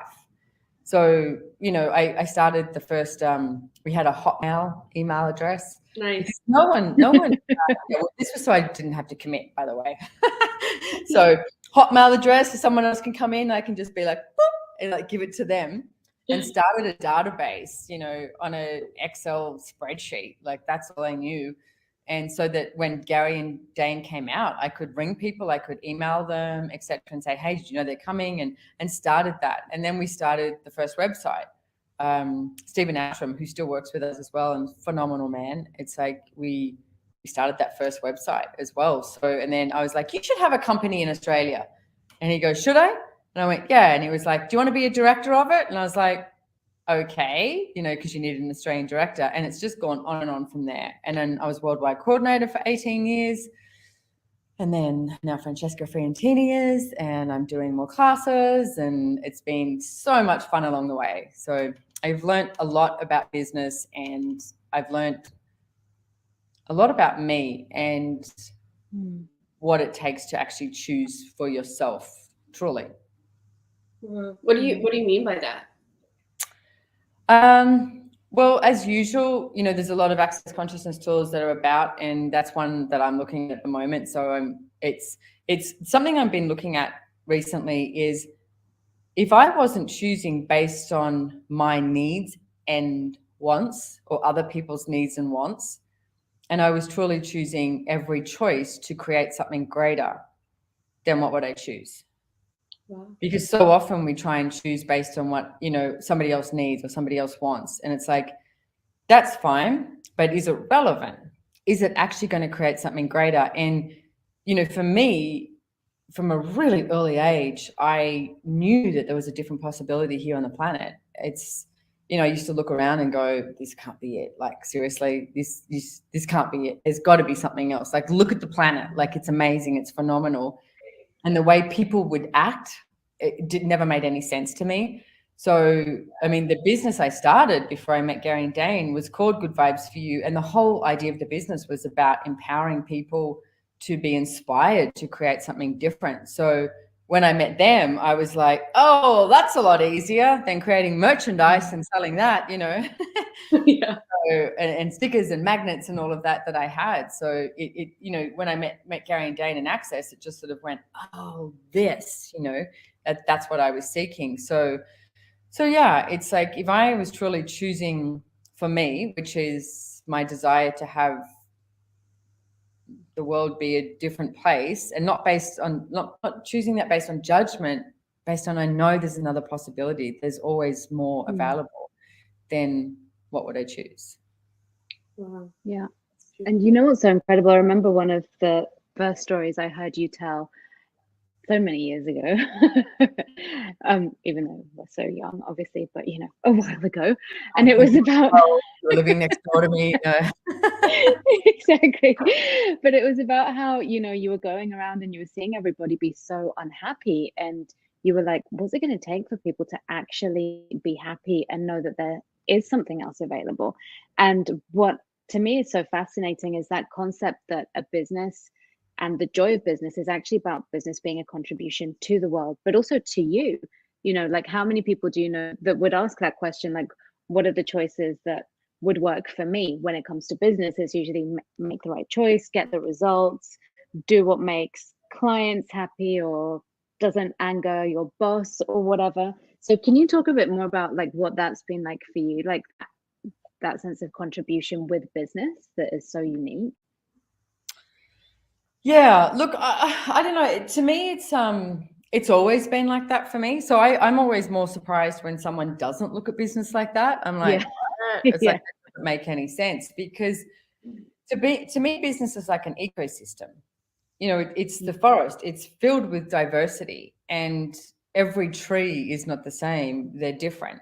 And if you truly, you know, acknowledge the difference that you be and the contribution that you be, then you create this ecosystem that is beautiful and phenomenal. And you know, when I was at school, people used to say, what are you going to do when you leave school? And I'd say, own my own business. And they'd go, well, what's it going to be? And I was like, I don't know yet. I just know I want to own my own business, because to me, when you had a business, you could create something in the world. Like you were like, I don't know, it's like, I've got a lip gloss here. It's like, here's a lip gloss, you know, it's like, that's for you, you know, it's like, or here's some earbuds. It's like, that's like, you could create something in the world that sort of, you know, got out there and either inspired, contributed, etc., to someone or a whole culture or a whole country. I mean, I did this podcast with David Kubis, who works with us yesterday, and we were talking about how, because most people don't like paying tax, right? That's what you grow up with. You're like, bitching and moaning about paying tax. But we were talking about it saying, well, what if you look at it in a different way? Like, what if it's, paying tax is part of this ecosystem where you go, hey, thank you for the roads. Thank you for, everything that the government is supplying here. It's like getting a plate of food and you're with friends and someone says, can I have a bite? And you're like, sure. You give them a bite over here, give them a bite over here. But we're also saying about how you can, interrelate with that and have that contribution of like, okay, so now I'm going to take a flight and maybe I travel first class or I stay in a really nice hotel. That's also a contribution to all these different businesses. Like if we don't look at it as separate and we look at business is this constant state of contribution and an ecosystem like this massive, massive, massive forest that we have, across the world, then there might not be as much greed or even need or the lack or the scarcity, because people wouldn't be trying to do this competitive mode. They would actually be acknowledging that they're a contribution. And you know what? Are we even close to that? I get no. And it starts with us, like it starts with every single person being like that. And when you go into a business, whether it's a dress shop or a restaurant, an access consciousness facilitator, that energy when someone's just like, hey, and the desire to contribute to you with their goods, with their, I'm at the castle at the moment in Italy. And I just said to Gary today, the chef is amazing. I said, he's so sweet. I said, he's not chefy. Like he doesn't do this like superiority thing. He honestly wants to make food that your body is happy for, like a mutual friend of ours that we work with, Gaia, was here the other day. And I said, he remembers what Gaia likes and doesn't like, what chef does that? Like in that way, like but that to me is like, I remember that, like, that's a contribution that people are acknowledging you for your choices. So I think what would it take for us to create this beautiful ecosystem of business across the world? My new demand. I love it. Wow. And I mean, even the thing that you're saying about the contribution, like going back to the taxes, like just you saying that, it puts the energy out in the world to start that ripple, and each of us listening and a part of this book day today and watching it in the future and all of this, it's like that seed gets planted and then it goes into the world from there in these mysterious ways that we can't even really imagine. Yeah. And if we sort of look at the world as bigger than us, and it's interesting because I spoke about before choosing for you, right? But if you're truly choosing for you and you know where you're heading and you know what you'd like to create and generate in the world, then you include the world with your choice. Wow. That's exciting. It is exciting. It is. And it's empowering. It's so empowering because I think, like the title of this event is Books That Lead to Greatness. And this actually invites you to more greatness, like with all of it, like being willing to pay the taxes with joy, being willing to create an ecosystem, to be that contribution, to receive it as well, which is quite a different perspective. Yeah, well, there was this guy I was just talking to. He's just arrived here at the castle and we're doing some business with him. So I'm having dinner with him tonight. And I just went to say hello before I came here. And they do this amazing greeting when you come to the castle. And I call it the Downton Abbey greeting because they like the staff just stand out in Beautiful. this V-shaped thing. And you've got the chef, the guys in the kitchen, the maids, the service crew. It's like the manager, all of them. And they usually have a little bunch of flowers, and they're there. So when you drive up, that's how you get greeted.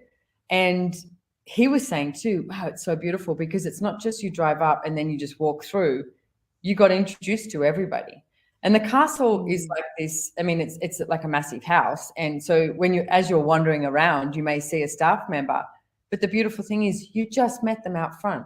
Yesterday from, the guy who's carrying your bags up to your room, you met him out the front, and to me, it's like making every person and the contribution that they are just as relevant as the next person.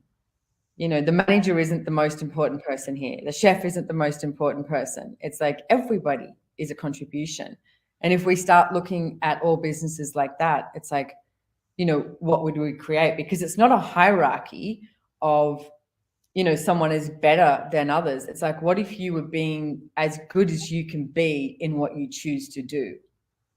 So if you're the gardener, but you love it, or you are the guy carrying the bags to the room, it's like, you know, that's your job and you love it. Or you are the chef, or you're the manager, or you're the maid, or whatever it is. It's like, take pride in it, whatever it is you're choosing, and have that joy of business, you know? Well, thank you so much for coming on today. You're This so has welcome. been such a beautiful Really. conversation. Like, Yeah. I'm really grateful. And I know that everybody else is as well. Yes, me too. And thank you for doing a pre-record, because I'll be in London tomorrow, maybe on a plane when you start this. So have way too much fun. Well, thanks for getting on with us today. And Thank you. awesome. We will see you next time. Love you lots. Bye, everybody. Bye.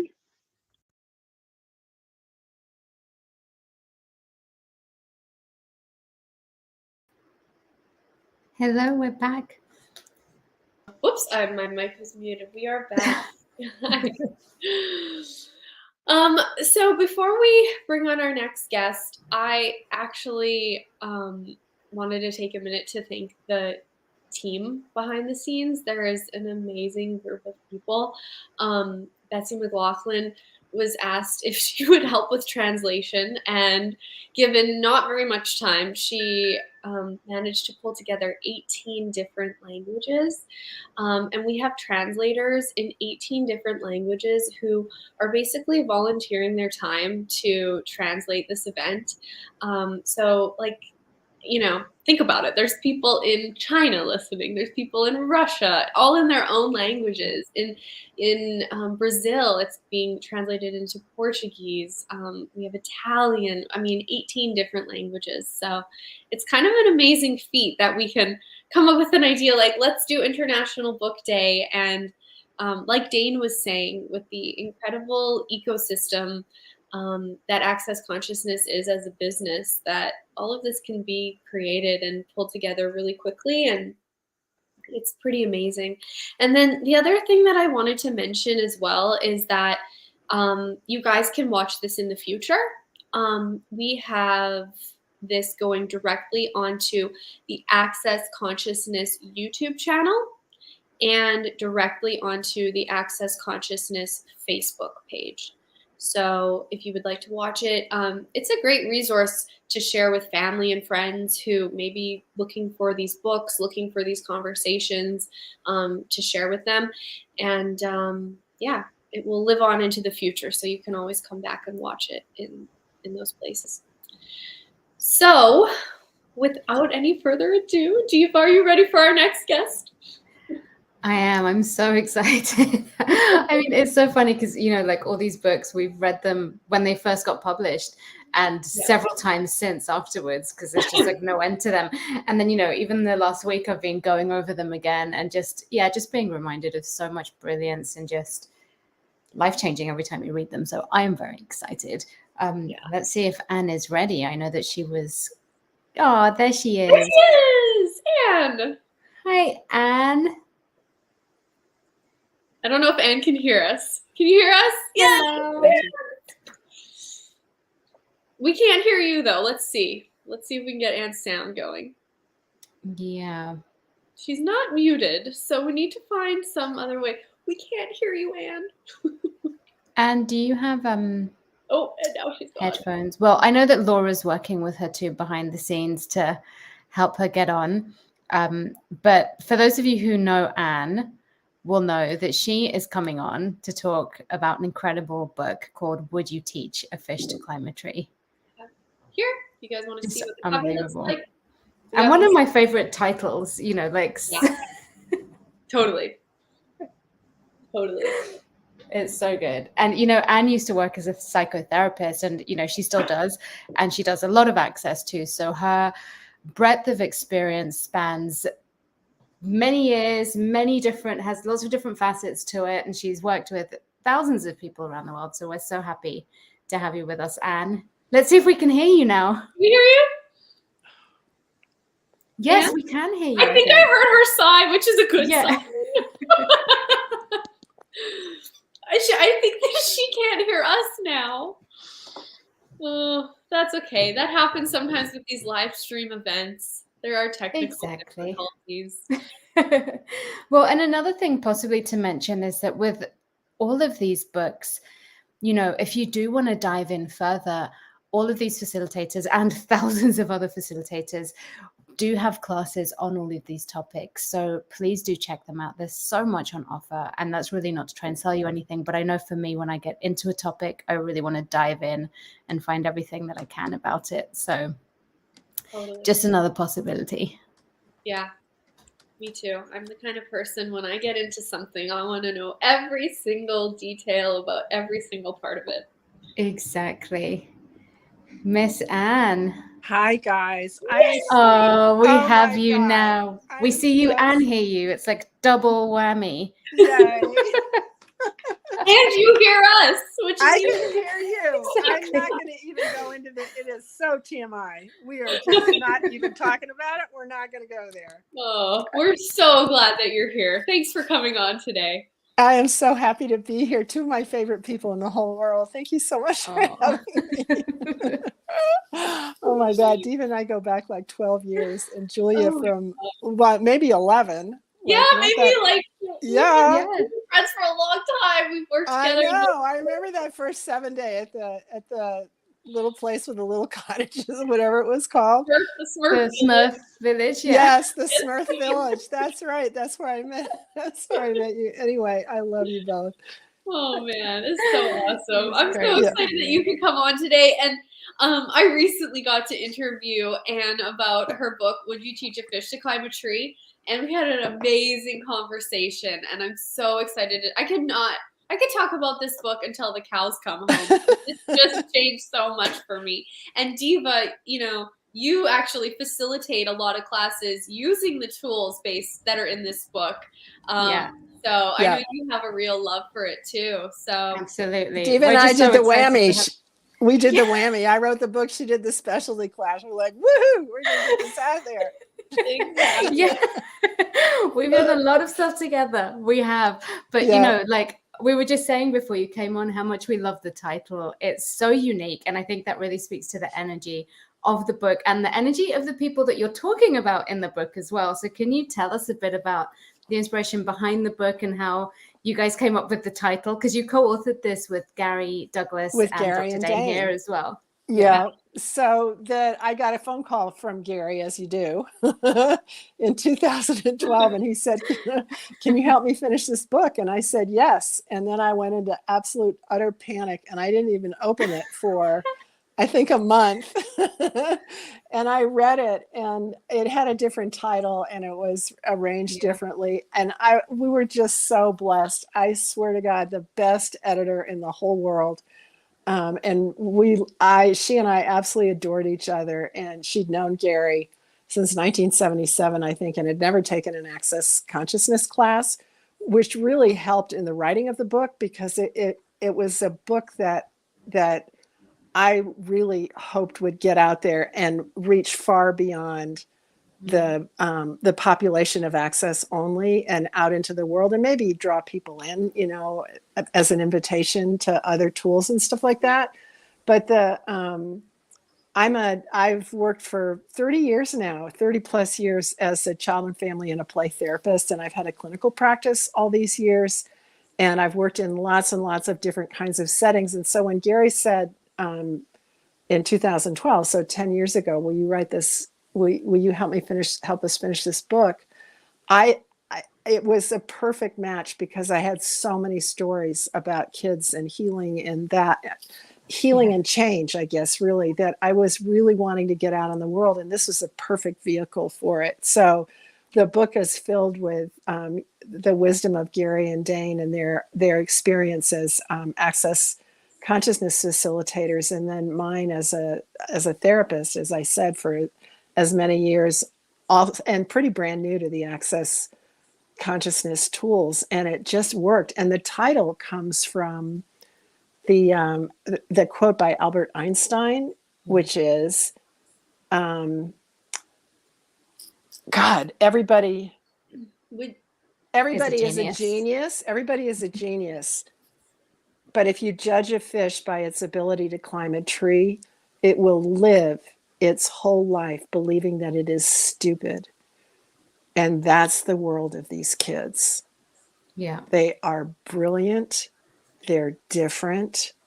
And from the get-go, for most of them, they're made to feel so wrong for being so different. And so it's so funny. Can I just tell a story? A couple of stories. So I at one point I caught while I was writing, I wrote.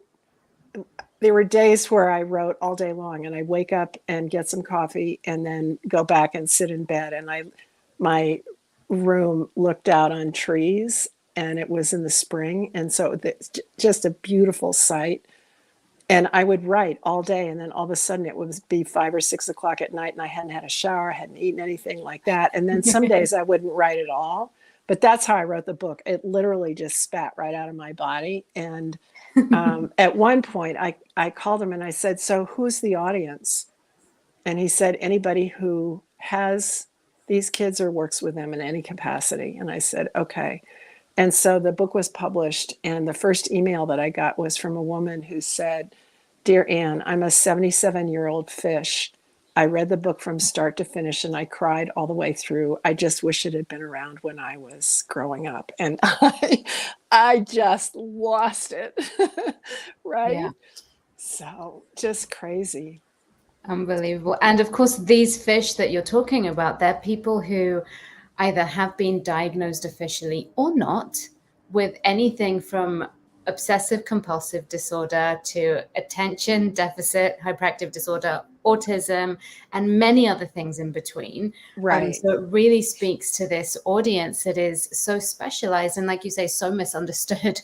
Right. Yeah, no. And it was so cool. I was at the doctor's office a couple of years ago, and this really cute girl in that like eye doctor, and she was just a doll, and we were setting up the next appointment, and she said something like, I was traveling, so it must have been 3 or 4 years ago, because I was traveling a lot. And she said, "Oh, what do you do?" And I said, I travel around the world and I do workshops and help other people who do workshops. And she said, "Oh, cool." And she said, "I'm a psychology student at whatever university or college." And I said, "Oh, cool. And she said, "Yeah, I can't remember how she said it." And I said, "Oh, I wrote a book about kids like that." And she said, "Oh, what's it called?" And I told her, and she looked at me and she goes, "You wrote that book?" Right. And it was so cool. Like, those are the ones that make me just know that it's a good thing that I wrote the book, because these books affect so many people that we don't know, that we may never meet, When Dain came on, Dain was the first guest on today, and as you know, and when he was on, we were talking about how like when I first read Being You Changing the World, like it was really the first material I had with regards to access at all. And I ordered the book and I read it, and I was so hungry for the kindness, the non-judgment, and also like the invitation to the adventure of consciousness that Dain was inviting to, that like I just couldn't stop reading it. I just like devoured it. I took it in. And it was a similar thing with Would You Teach a Fish to Climb a Tree? And if I didn't know you, I would have sought you out and found you, just like one of those people. You're so cute. It's like I needed to know how to function. And Right. your book showed me how to function. Right. And it was a really important piece of my puzzle, and all of these people around the world who have read this book, and people that work with kids, and like 70-year-old fish. Like, exactly. People who were those kids. Exactly. Yeah, exactly. Exactly. And the stories, like one after another, I've started taking dance lessons and classes again. And my dance teacher is 26 years old, and his fiance is, I don't know, 22, maybe 23, something like that. And I gave him, he's one of us. Mhm. And I gave him a copy of the book at one point. And he was home, and his girlfriend Rachel came over to him and said, "What are you doing?" He was highlighting sections of the book, and he said, "Oh, I'm just reading this book." And she looked at it and she said, "Oh my God, where'd you get that?" And he said, "Aunt gave it to me. She wrote it." And she goes, "You know her?" And then she started crying, and she said, "My dad found this book when I was 16, and I was taking so many medicines. I couldn't sleep, and I couldn't stay awake, and I couldn't function. And with the doctor, we took the book to the doctor, and they took me off all of those meds, and I've never needed to have any meds since then." She said, "It changed my life." And I'm like, oh my God. I met Rachel, and just it was one of those hug cry moments, you know? It's like, oh my God. So Yeah. Wow. yeah. Wow. So one of the first chapters in the book talks about how there was this family, and they had some children who they were fish, basically. They had, I think, were they autistic? One was autistic. I can't remember all the children. The One was twins? autistic. Were the two autistic twins? The twins in first grade? The ones who couldn't get ready for school in the morning. Oh, I don't know. They were autistic. They were autistic. There were a lot of those. Sorry, I just want to make sure I got the story right. I know we got a lot of great stories. Exactly. Take your pick. Yeah. And so they, these parents were going, we don't know how to have ease in the morning to get the kids dressed, fed, washed, teeth brushed, out of the house. Like, how do we do this? And so the tool in the book is to put the thoughts, the sense, the picture of, the kids calmly getting ready, getting their teeth brushed, putting their shoes on, having breakfast, going through these things, and then them in the car, and put that as one downloaded picture in their head. And the book talks more about how to do that. And you can have an easier time as a family. And so these parents learned how to do this. They did it. And they were like flabbergasted. They couldn't believe that their kids could do all those things just from a picture. The next morning was completely different. Everything had changed, and they were able to do those things without even being asked, whereas before it was like a total struggle. You want to know why? Tell us, Anne. Because we send each other pictures all the time. And so families that have difficult mornings send each other pictures of difficult mornings, and the alarm goes off, and the download of the difficult morning hits everybody's radar. And so then everybody has a difficult morning. And so when you send a different picture, which is really just Gary talks about words are a solidification of an energy so that you can transmit information, basically. Mm-hmm. But it's like the picture is the energy. When you send the download of the energy of a calm, easy, peaceful, loving morning, then that's what gets created. I mean, that is mind-blowing, because I didn't think about the flip side of the other picture that had being sent the whole time that was creating the trouble. Yeah. No, yeah. It's just really basic, practical stuff like that. And they work. I love how you go, it's just basic, practical stuff. It is. Because for you, it's so normal, but well, you should talk, Missy. Well, I know. Exactly. But that's the thing, because, like talking about like discovering this book and discovering all of this stuff, like for so many of these things, you would never know that they're actually abilities, that they're capacities, that there's something on the other side of it, that it's not just that they're having a difficult morning, or it's not just that they're having trouble communicating with words, that it's something different. And what I love about the book is that it takes everything that you think is wrong, or everything that you think needs to be fixed, and it flips it like completely. And it now becomes a possibility and an exploration of this whole other world, this whole other language and way of being, which is just fascinating. I was having a conversation with a friend this morning who is definitely one of these kids grown up. And she said that she was accused of not participating. She was in a group that was sort of a gnarly group. I don't know what kind of group. And she was accused of withholding and not participating. And she said, you know, when I was a little girl, they told me that I was slow. And I said, what if you're not slow? What if you're so super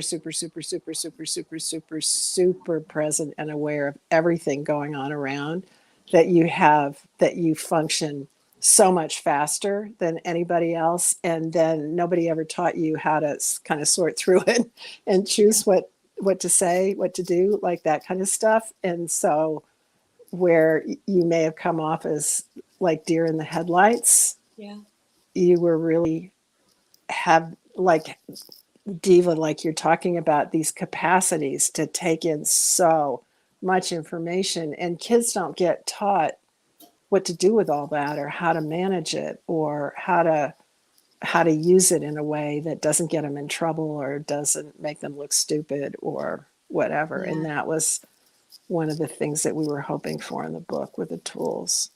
Yeah. Well, and even, you know, like I loved it in the book as well. It really addresses that similar thing of what we're really not told is possible with parents, with teachers, with the families and everybody that's involved with these X-Men kids, these fish, you know, whatever you want to call them, which can lead to so much like guilt and anxiety and stress and thinking shame. Like, what did I do wrong? Like, did I do something wrong that my kid's so messed up? Did I mess him up? You know, and it's nothing like that. And I think this book is so different because rather than addressing any of these issues as issues and as problems, it really starts to open up all these different doors that just haven't really been explored yet until access consciousness, basically. Not in this way. Not and in this these way. are, you know, these are the kids that there's a whole spectrum from barely noticeable to very noticeable. And they've been made to feel like there's something that's so wrong with them for so long that that's the point of view that they take about themselves, and the point of view that parents have about themselves as their parents, and that teachers have about them. And the reality is they don't learn the same way other people learn. They don't think the same way other people think. Their brains are different. They take in information really differently. And when all that wrongness is taken away and they're actually given tools so that they can function with more ease, and which makes it easier on them and easier on the people around them, then sky's kind of the limit. Then it's really different. Like Diva, you remember the school that Gary said, will you start a school? And we started a school for kids like this. That was an online school. And do you remember that superpowers thing that you did? That little dude he was 8 years old and he lived in Alaska. And Diva came on. We had Fun Fridays, and Diva was one of the guests that did the thing on superpowers. And this little guy was so cute, and he was just amazing. And he told you a story about something that he did, and you said to him, "So Cooper, would you say that that's a superpower?" And he said, "No, Diva, that's not a superpower. That's just what I do." Do you remember? I know. He's just like, this is just who I am. And this is just who I am and what I do. No, that's not a superpower. I remember now. Oh my God. Yeah, but it's that world that this book was written for. Yeah. Wow. It's healing. Like like you're saying, like when you take that wrongness out of the equation, and I mean, that's a work in progress. I mean, we all are, you know, looking at going beyond right and wrong and the wrongness of ourselves. And it's like, but these books are, you know, Would You Teach a Fish to Climb a Tree opens that door to go, hey, you're not wrong. There's actually infinite possibilities in you and the difference that you are. And people don't hear that. That's not a common thing that people get in their life. And so it really is a different point of view about it. So can we just give a couple of tips, like to any parents who are there or teachers or whatever? So I was just looking outside and it's starting to be spring, and I live in a neighborhood where they're like, I would guess 95% families of everywhere from the little bits that just got born to high school, and everything in between. And there are a couple of, there's a lake close by. I'm at the foothills of the Rockies, and I walk around the lake a lot, and there are a couple of families that have kids with autism or with these characteristics, and that in the evenings or at sort of dusk, they go for walks to the lake, and there are benches that people can sit on, and the parents sit on the benches that are by the walk, and the kids go down to the water, and underneath the sort of like their wooden structures where you can walk out a little ways onto the lake, that you can fish from. I don't know. They're like wharfs that are sort of high up, and the kids will go underneath there, and there are all kinds of ducks and geese and that kind of stuff. And I can just feel their cells, like, I don't know that healing is the right word, but just like getting glued back together again. Yeah. So those doses of being outside, whether it's riding a horse or rolling in the grass or walking around a lake and not seeing anybody and just being with the animal, like all that kind of stuff, it creates such a change in these kids' worlds. And with today's craziness and the COVID and the, just idiocy that's out there right now, that seems like even more idiotic than it has been in the past. It's hard to sometimes to remember that, but this is just really basic, simple stuff. Like get them outside, and get them with animals. Yeah, exactly.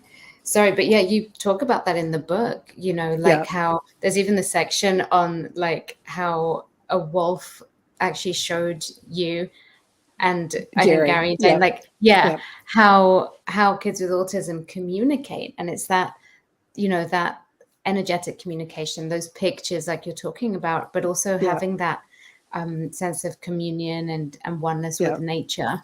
Yeah. Yeah. And there's for them being in a world, like never make them make eye contact.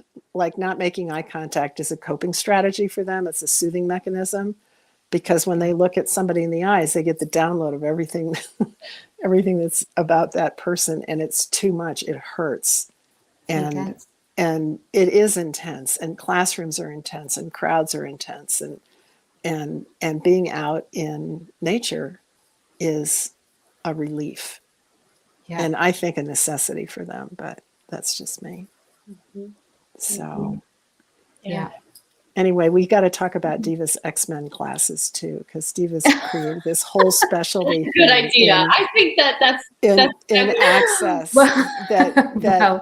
that goes beyond the book. That is just incredible. So maybe somebody can put the link in the YouTube thing so people can get it. But she's created this incredible way for more and more and more people to have really practical tools to help these kids and adults. Thank you. Well, I mean, X-Men was around when I joined Access. It was created by Gary and Dain. I was just the crazy person that was out there doing the classes. Right. So how come it's X-Men? Why are these kids called X-Men? Well, the X-Men films and the comics. Yeah. If any of you guys have seen them, if you haven't, check them out. It's all about how these amazing people have got these incredible superpowers. They're all different from each other, mind. but they're told by society that they're freaks, they're weirdos, they need to not use their superpowers. And so they spend most of their lives trying to hide until they begin to realize that they're not the only ones of their kind. There's more and more of them, and that they can actually create change in the world by being themselves and by actually bringing out these amazing talents and abilities that they have. So yeah, that's what all of this X-Men and this book as well invites people to. Yeah. Right. X-Men is really trippy because it's the one specialty in Access Consciousness where you learn the intricacies of how you're different to a point where you can't be normal anymore. It's like, it's the most trippy. I love it for that. It is such a trippy specialty because you just can't deny it after you learn how you're that different. And it's exciting. Right.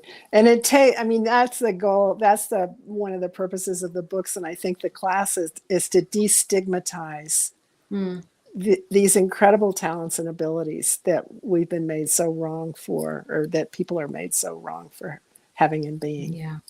Yeah. Absolutely. Thank you so much for to claim it and own it and acknowledge it. Exactly. Well, and I think that's like such a key part of the book as well, because as you read it, you realize you're not alone. You realize that somebody else might actually see you, recognize that the way that you saw all the kids, the way that Gary and Dain did, and how, you know, they discovered all of these amazing things. So it creates a sense of like peace in your world, knowing like, okay, I'm allowed to be this different and it's not wrong. And actually, maybe I could use this to create something cool. Yeah. Yep. No, it is. I'm so grateful. I first met Gary Douglas in 2010 in Denver, and he did there are 3 core classes in Access, and he was the only facilitator at that point facilitating the top level core class. And he talked about these kids. He talked about X-Men, and he said, what if there's nothing wrong with them? What if they're just different? And I think I cried for 3 days. Wow. I don't think I'd even opened up my practice. Maybe I had opened up my own practice, but I had worked for years at a residential facility where it's sort of the end of the road for kids who don't fit anywhere, either not only in the family into which they were born, but not even foster families or group homes. And they got sent to these facilities to live until they could like become quote normal enough to get out again. And so many of the kids who were there were these kids. And when he said, what if I knew that there was nothing wrong with those kids? And I knew that they were just different. And one of the great gifts of Gary Douglas is that he wraps words around things that I have always known, but have never been able to articulate. Yeah. And it changed my world. It really did. Yeah. It's so beautiful. He is that gift in a big way. It changes so much. Yeah. Wow. So you guys are the best. Thank you so much for inviting me. And I'm sorry for the kerfuffle at the beginning. This is like, not worry. I think I channel Gary and his talent to mess up a laptop in short order. Like, that's perfect. God. We got a chance to introduce you, tell people a little bit about you, and I think everybody's very happy to. I'm on my phone, you, so thank you for being so patient with me, and thank you, Chelsea, and everybody that I was talking with that got me here. So thank you. Thank you so much, Anne. Okay. Thank you, Anne. Bye, guys. Bye. Thanks a lot. Bye. Oh, wow. Oh, man. What adventures we are having today. so many cool things.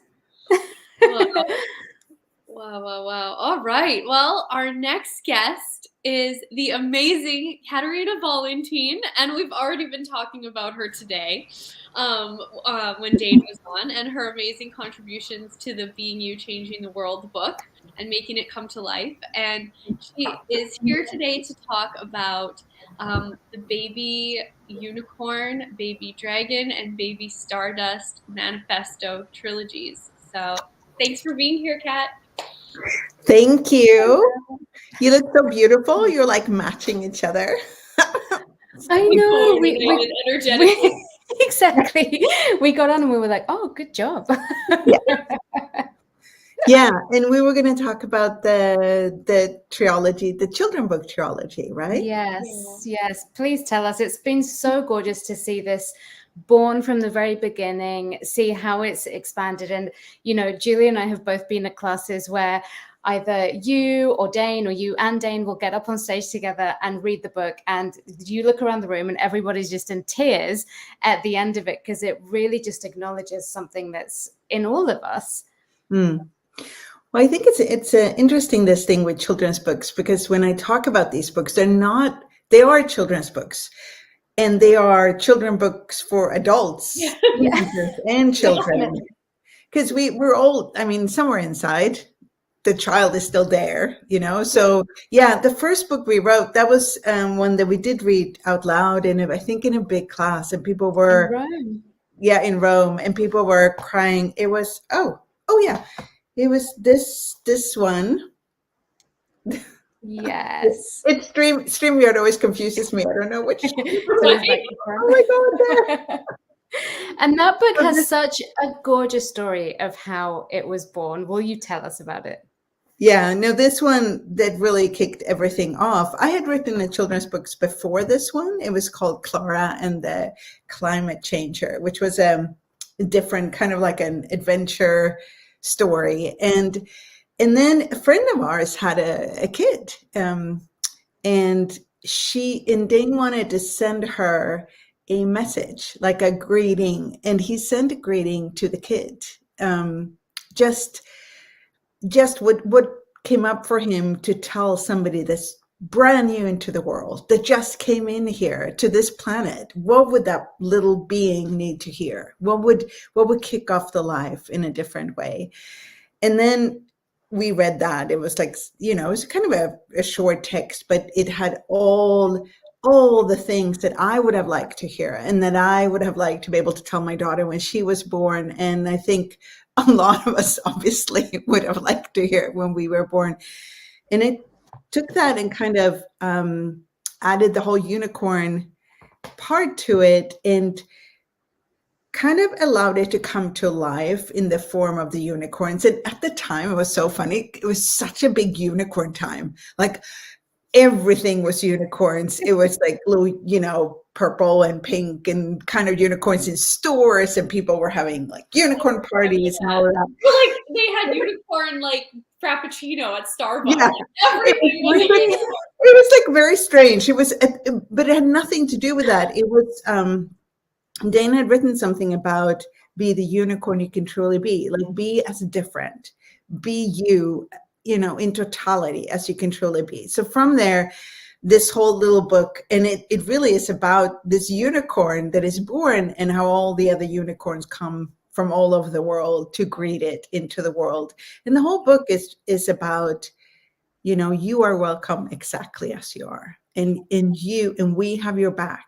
And your job is just to go into the world and experience it and be as great and as amazing as you truly be. So it's one of those, and this book is for, I would say, parents to quite young children, or the very young child in us.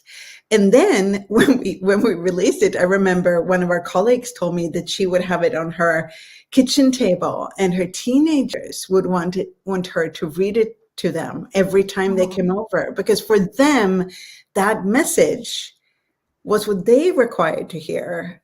You know, in some ways, teenagers and newborns are very similar, so that makes total sense. I feel the same though. I would want somebody to read that to me every day. Yeah, and it's funny because it's like well, it's not funny.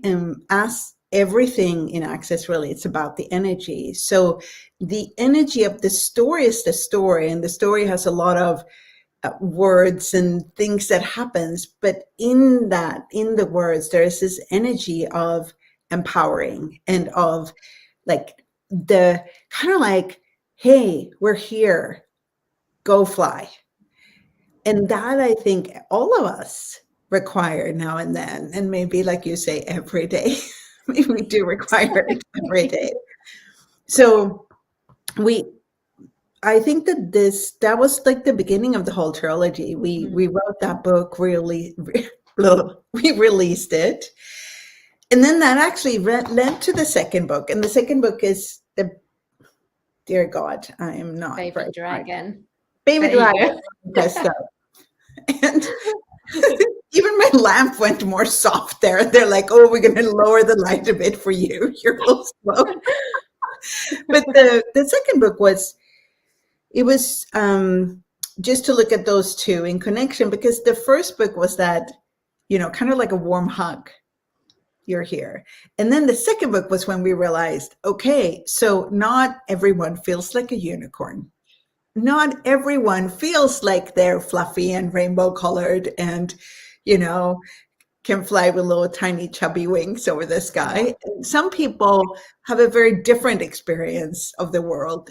So we started to chat about what it's like to be a dragon and not a unicorn in the world. And most kids also get to be dragons, like two when they start saying no. That's a very dragon-like years.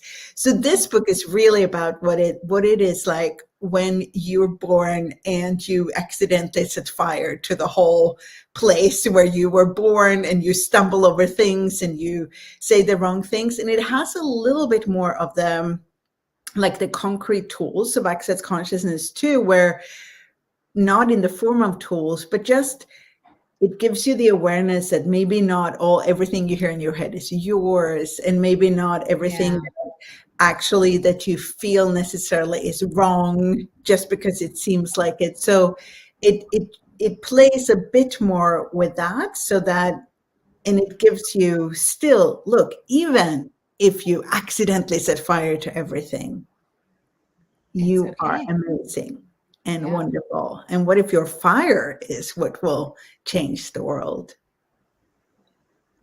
Yeah, it's so gorgeous. And even, how you said that it shows you like that perhaps all the thoughts in your head and all the things that you have going on is, should I do this? Should I do that?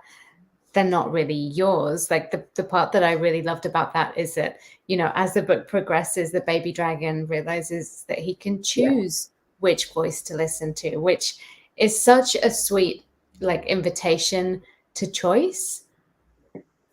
Yeah. And also I would say that the way of using children's book, which is really amazing, is that you can play a lot. Like you can allow the tools in there, and you've also written children's books about these tools, Tiva, so you know this too. Like you can dance with the tools, and because I love creating like the humorous and also beautiful and magical, and all in the, like, playing, dancing with that, creating the energy of that, which somehow opens up the receiving of the reader. So the tools sneak in. It's such an invitation, because they're not like, this is what it is and this is what you should do. Not that Access does it a lot anyway, but that particular, the energy of a children's book is such it's like a tease to, would you like to know this? Well, then here it is. So I really enjoy that, like having them, like a subtle magic of the tools going under everything. So beautiful. No, my stepdaughter, as you both know her, but Aria, she's 13, and she could just listen to me read these books over and over. And I feel that as I'm reading them to her, she's healing and I'm healing at the same time. It's really a dynamic thing. It's a really dynamic energy. And then we have the baby Stardust. Yeah, and that's the book that came out last year. So we were looking at a lot of different, we got a lot of suggestions of different animals that could be like in the next month. Oh my gosh, did you? Which animals did you? We were looking at maybe the, what's that? The Bigfoot. We were looking at Bigfoot, the invisibility of Bigfoot. And we were, that I actually really like. The Phoenix, where you kind of, you burn and then you get a new life, like all Rise kinds from of the things that ashes. really would, the ashes and then the reborn. And at the time, it was one thing that was really clear and has become clearer the last few years is that we're really here for the earth. That's why we're here. We're not here for the people. We as people are part of the earth. So we're here for the earth, everything. And that particular energy, the energy of the earth and the energy that we're all actually part of the earth, was what we wanted to get to. So when we talked about that whole idea of the stardust came up. And I even think there was a show on Netflix or something about the universe, and that we both were watching, and we were looking at this whole. That was a good show. Do you know the one? It's a very Is it called? amazing show about how the universe was created, like how the universe, and then looking at, okay, so if literally we're all stardust, like we're all made of stardust, then we are all made of stardust because the universe is all made of stardust. Every single thing in here, is part of a star that once was. And so that idea, taking that idea and kind of allowing the planet to become the main focus of the last book in the trilogy, and having that the sense of the stardust and the sense of us being stewards of the earth, which is like walking on stardust, being stardust, changing stardust, all of that. So that the last book is really about the universe and the earth and us on the earth. And the last book is also on audio. So we made a special audiobook version of the last book where you can hear the universe and you can hear the animals when they wake up and you can hear like all of that. So if any of you on here would like to listen to that book with that, like really have the sense of walking through space and then kind of arriving on the planet and then hearing how all the different animals and all the different beings start waking up. I think it takes like 10 minutes. It's a very short audio and I think it's on everywhere you can buy audio. So you can go and check it out because it's a very different experience. And my favorite would be, this is what I would like people to do, get the audiobook and then get this book, the Baby Stardust Manifesto, and then listen to it while you look at the pictures in the book. Like, when we were young and there were like these picture books that somebody read and they said pling, and then you change the page. Yeah. Oh gosh, I do remember ages ago. That, like, just pretend you hear a ping and then you change the page and you get the full experience of. Oh my God, I'm really excited to do this now. Yes, please. And it's been in me reading the book. So it was also this really playful way of, okay, what voice would the different dragons have? And what voice would the little baby dragon have compared to the bigger dragons? Oh, sorry, Stardust. Oh my God. We just read the dragon book. So for Stardust, it was the same thing. Like, what would it sound like? What would it sound like, the different voices in the book? It's been an amazing experience. That's probably why to record these on audio and actually being the voices of the unicorn and of the dragon and of the Stardust. But we only released the Stardust so far. So the other ones are coming. They are coming? Yeah. All three will be in audio. That's so cool. And then, as we were saying before, it's like we need somebody to read this to us every day. Yes. And soon we will have someone to read it to us every day. But see, that's a tool. So ask and you shall receive. So now you ask and then you could receive. It was instantaneous. Yeah. And it's funny, like I heard where Anne talked a bit about how she wrote the books. And one thing that I really find with writing these books is that they come in they really just come. It's not because writing a children's book is slightly different than writing a longer book, which I've also done, like a much, much longer book. But a children's book is like, it's an idea and a shift that comes, and it's like, okay, there it is. So then you have that idea, and then you can't stop writing until that idea is on paper. So all of these 3 books are written, I think, like the first version in a day. And then as every book, it goes through zillions of revisions. Like we're sending forth and back. Dain and I are looking, and we're sending forth and back, and then we're using an editor, and we're working with that person and sending forth and back. So it sounds, we wrote it in one day, and that's like the first spark to the book. And then from there, the book like starts moving, and it starts interacting with other people. It starts interacting with other creators. And then as a children's book, then it also starts to find the way it's going to look like. So one of the things like with these books is they're so beautifully illustrated. Like that. They really are. It's one of the key things that really, it grabs your attention instantly when you see them. Yeah, and it was her name is Natalie Beauvois, and she's actually from Argentina, and she's this amazing illustrator that works in different materials. All these 3 books, she's used different kind of styles to work in. So they're always kind of collage-like. I think she works in like several different materials on top, and then she paints them, and then she puts them into her computer, and she does magical things with them. But the first part we get is like sketches, like the sketch of, okay, here's the unicorn. Is that the unicorn you're looking for? And then you get the next sketch and the next sketch. And that whole work is like it's like something really coming alive. Here you have the story now, and then you start working with, okay, here's the story coming alive in pictures. And it's amazing to, again, have that dance between the text and the pictures and see where you want it to go.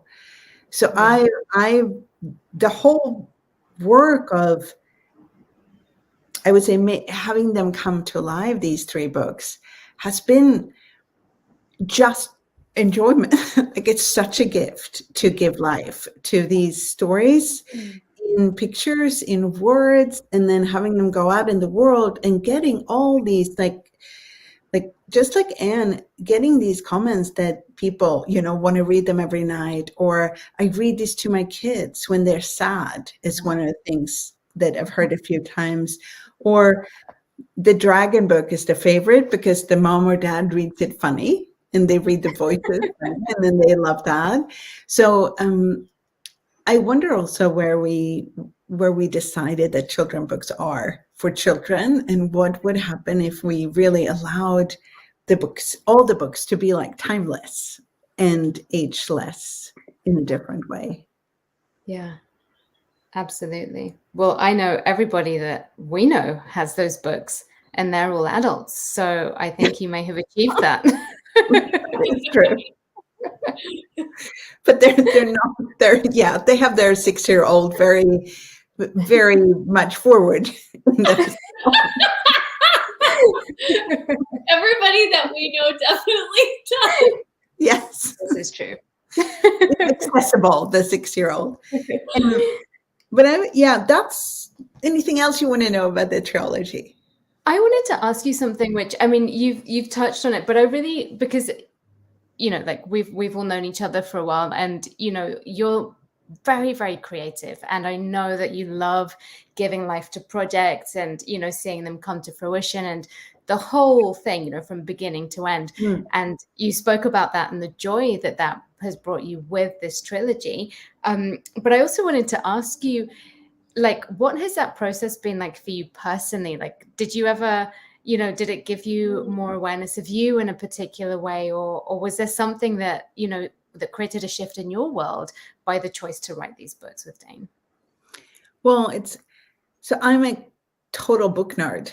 I read when I was a kid, I read the whole children's section of the library way too early, and I had to move on to the adult section. And the librarian said, these books, because they were science fiction books, I think these books would probably work for you. So I had that whole, with science fictions that I read through.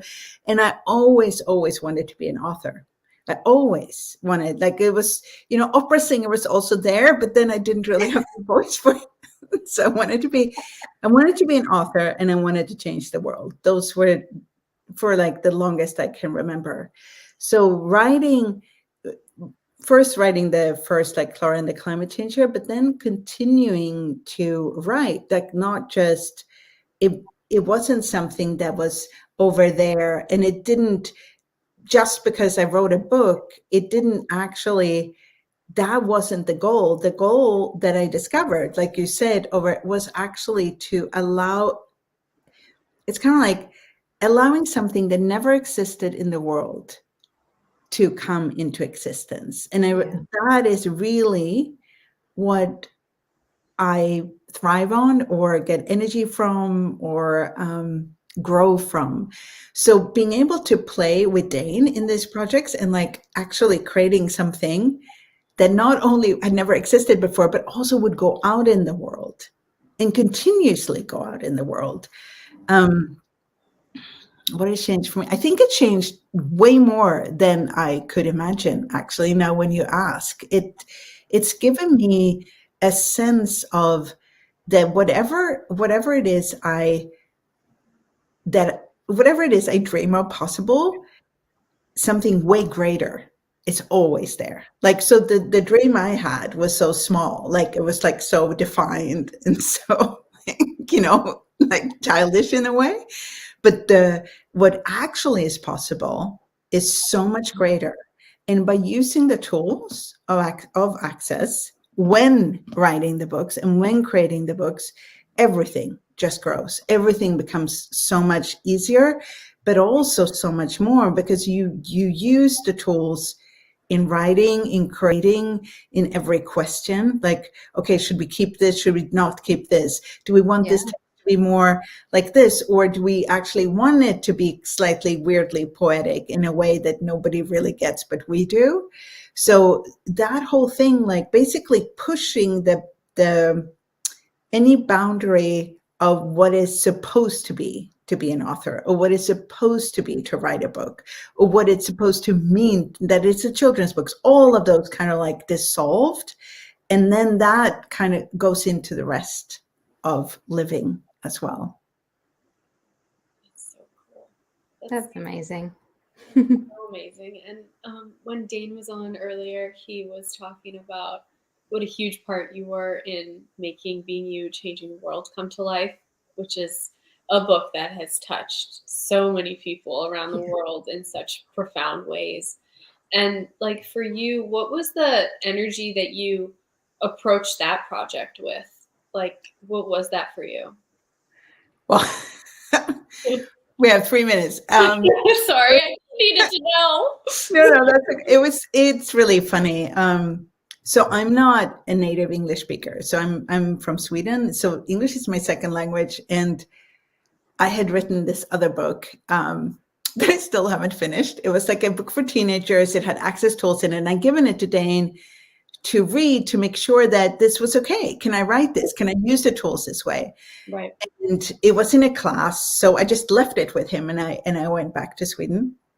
And on the train back, he called me and he said, "I love this. This is so funny. This book is like, it's really funny. Would you like to write?" It was called the ESB book. It was based on ESB transcripts. So it was based on the class transcripts from the ESB.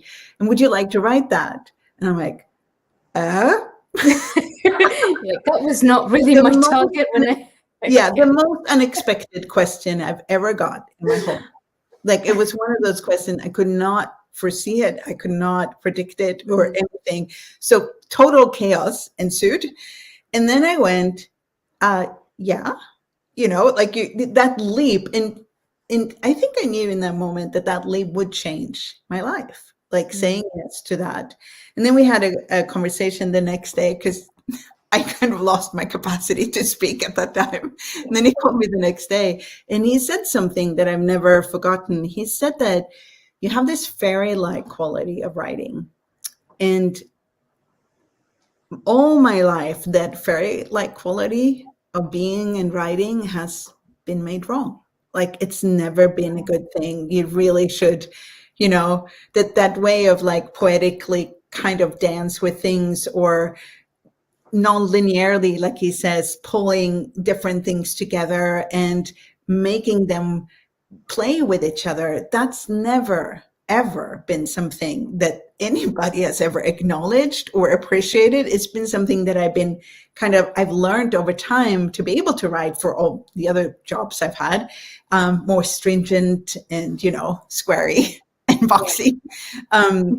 So when he said that, it acknowledged my being, I would say. Mm-hmm. So the energy then that the book was approached with was somebody said, hey, this thing that you do, this fairy-like quality that you do is actually valuable.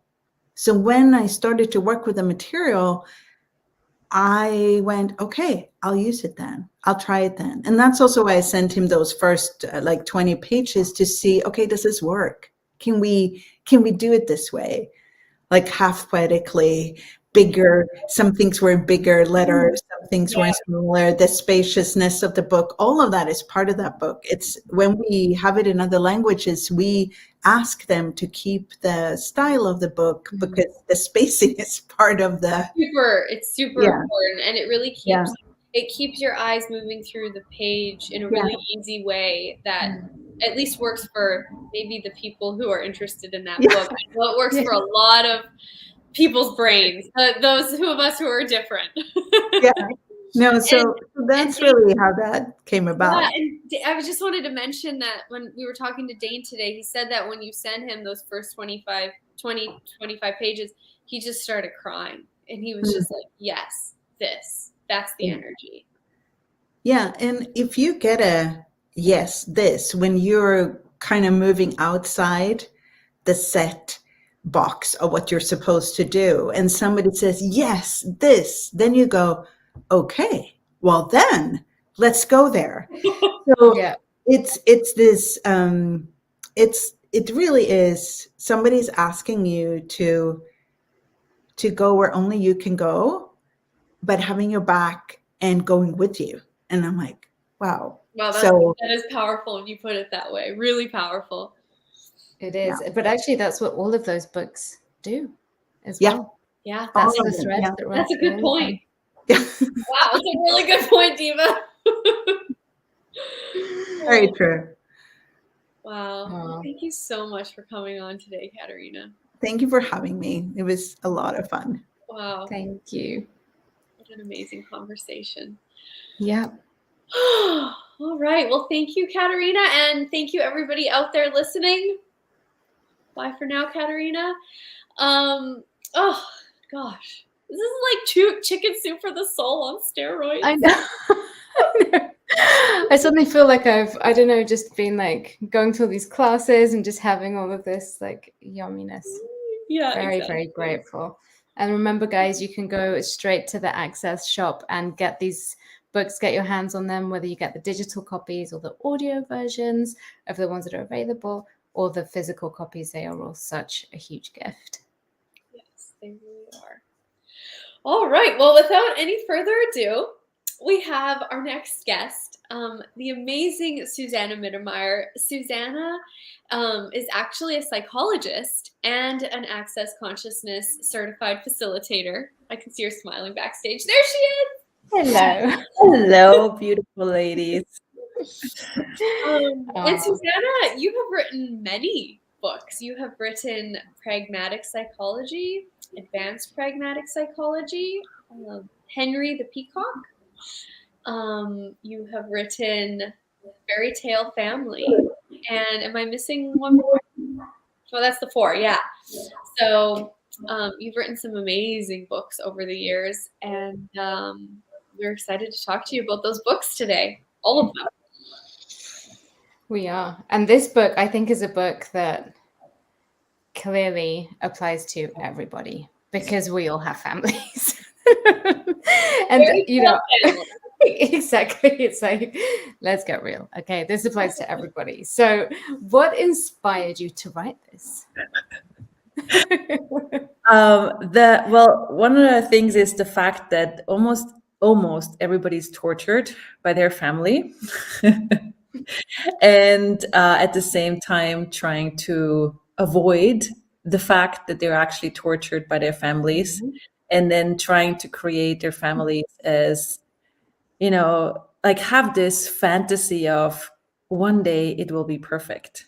If I just, you know, change myself enough, or if I just be less me, or if I just be more of what those people called my family want me to be, one day they will see me for who I am, and one day we will all sing Kumbaya, you know, in front of the Christmas tree or whatever we'll do. And very apt Christmas song. Yep. Wow, I really like that.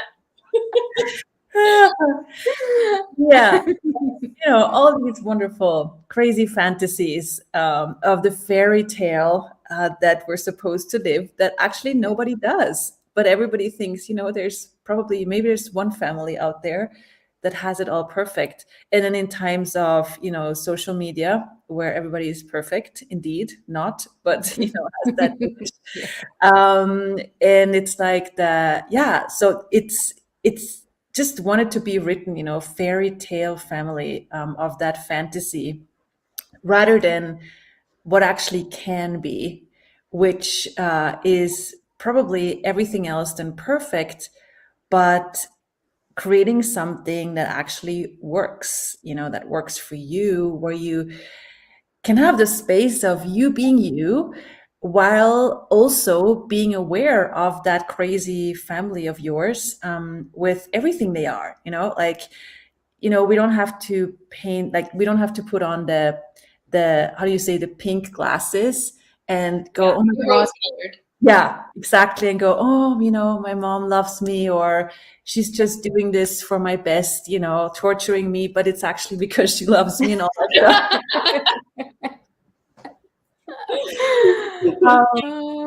It's like, you know, you can see people for how horrible they actually are, and it's not a wrongness, you know, and yes, or if you are a parent yourself, if you go, oh my God, I don't have to be perfect. Because one of the things that I saw when I became a so-called psychologist, I also, amongst other things, worked with people who just became parents. And I met them before they got their children, and then I met them after they got their children. And it was so funny because, you know, first they were like, yeah, okay, you know, they were people, and then they became parents, and then suddenly the people went away. You know, what's happening? And then suddenly and suddenly, like, there were these, I don't know anything. I'm the worst person on the planet, and I fuck it all up, and I'm horrible.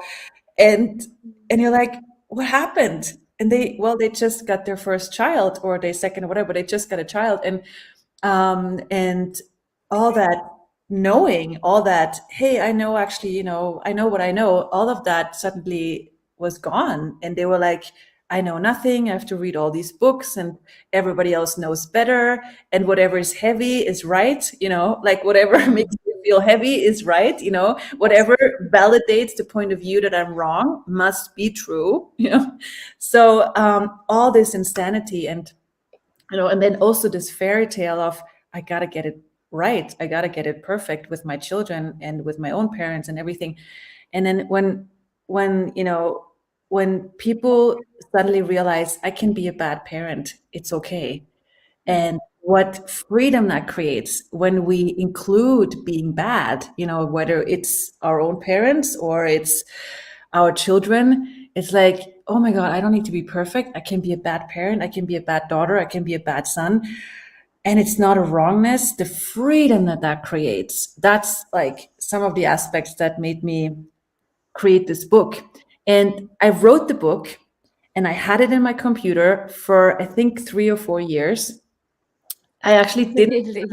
Yeah, I didn't actually plan on getting it out there because I'm like, I don't know if anybody's interested.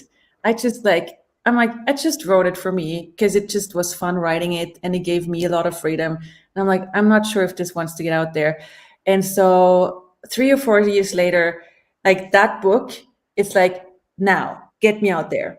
And so I did. And it took, like, I think the first year, I'm really bad with numbers. I don't remember when it actually was published, but I remember like almost the first year, it's like, it took a long time until people started to get interested in it.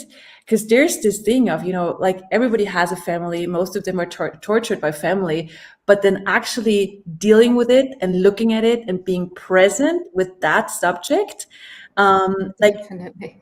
that's something where most people go, yeah, like I'm going to deal with money. I'm going to deal with, all these other things. But the thing that I have around me, that's either that I live with or that's in the back of my head, making all my decisions. No, I'm not going to look at this, because like how many times do people go, I make this decision, but then I hear my mom's voice judging, no, you cannot do this. Like, and even for people whose moms don't even live anymore, like it's this big thing that people have in their lives, but then actually being present with it and going, wait a second, I can even change that. That's something that I want to invite to. Yeah. That is well, huge. and you make it so easy in the book as well, because I think we tend to have this idea that you either love your family or you hate them. Like it's all about positive or negative. You can't just look at something or somebody without judgment and go, wow, this person's being mean today. Doesn't mean that they're terrible. Doesn't mean that they, it doesn't mean anything. So what I love about this book is that it doesn't place blame on anybody. And it also doesn't place blame on what people have done to you and how now you're a victim to that in your life. It really empowers you and puts you in the driving seat going, okay, do I want to still be at the effect of this, or do I want to look at what is and what other choices do I have, which is so different. Yeah, thank you. That's really exactly well put. That's exactly what the invitation is there, because it's like this either or. Like, am I gonna divorce my family, or am I gonna stay with them? Am I gonna not spend any time with them to have me? It's like, that's this weird thing this reality has sold us. You can either, be, not be yourself and just like give yourself up for other people, or you go, I'm done with these people, and me, like I like this one. Yes, this one. Exactly. But even in the book, like you mentioned that your parents are great and they're super kind. So it's not like you need to have had like this big problem for you to be able to actually apply some of these tools and recognize some of these things with the parents we grew up with, the families that we then go on to create as well. Yeah. And it's like this freedom of out creating what's familiar, because family is like this, how do you say this, like a structure where you supposed to learn who you are. Like, this is who I am. This is the people I grew up with. Okay, so this is how I'm supposed to be. This is how I'm supposed to be with money. This is my socio-economic, whatever it's called. Yeah, status. This is how my family is with business and with or job, or this is who we are in the world, like this identity. And then you're supposed to create like that. And these are all these energies that are supposed to be familiar. And then going, okay, yeah, I see this is what I grew up with, but I raise you being me, I'm going to out create you, like this, the joy of out creating what's familiar. That's something I'd really like to invite the world to. Like, what would we create in the world if we go, okay, I see what I grew up with, but there's more than I can choose. Oh, I really love that. The taking up the challenge of going beyond what's familiar, and it's an adventure. It's really cool. Yeah, I I know that you have a stepdaughter, Susanna Joy, and I have stepkids too. And like for me, when I became a stepmom, it was really this thing. Like, I was daunted. I was like looking at this idea. Okay, so I'm gonna join a family. And I had all these ideas about what family meant, and I was like carrying them on my shoulders. And I'm like, okay, so I'm gonna do this. But I used the access tool, if I choose this, is it lighter or is it heavier? And it was like so light that it's like the universe might as well just open up. So I was like, okay, I got that it is light, but I was like, and some of the things that I was like carrying with me, like these ideas of family were like, am I gonna have to, like you said, get really serious all the time? Because I'm funny and I'm goofy and I'm weird and I'm youthful. Yeah, sure, not serious. I'm like, so I'm gonna give up all of those things and I'm gonna be serious all the time now. Because I have lives that I am protecting. And I thought about how moms dress. And I'm like, yeah, I swear this actually went through my crazy head. I'm like, I might have to start dressing differently. Maybe I need to wear some ugly mom jeans, that went literally through my head. I'm like, and I'm catching these thoughts and I'm going, ooh.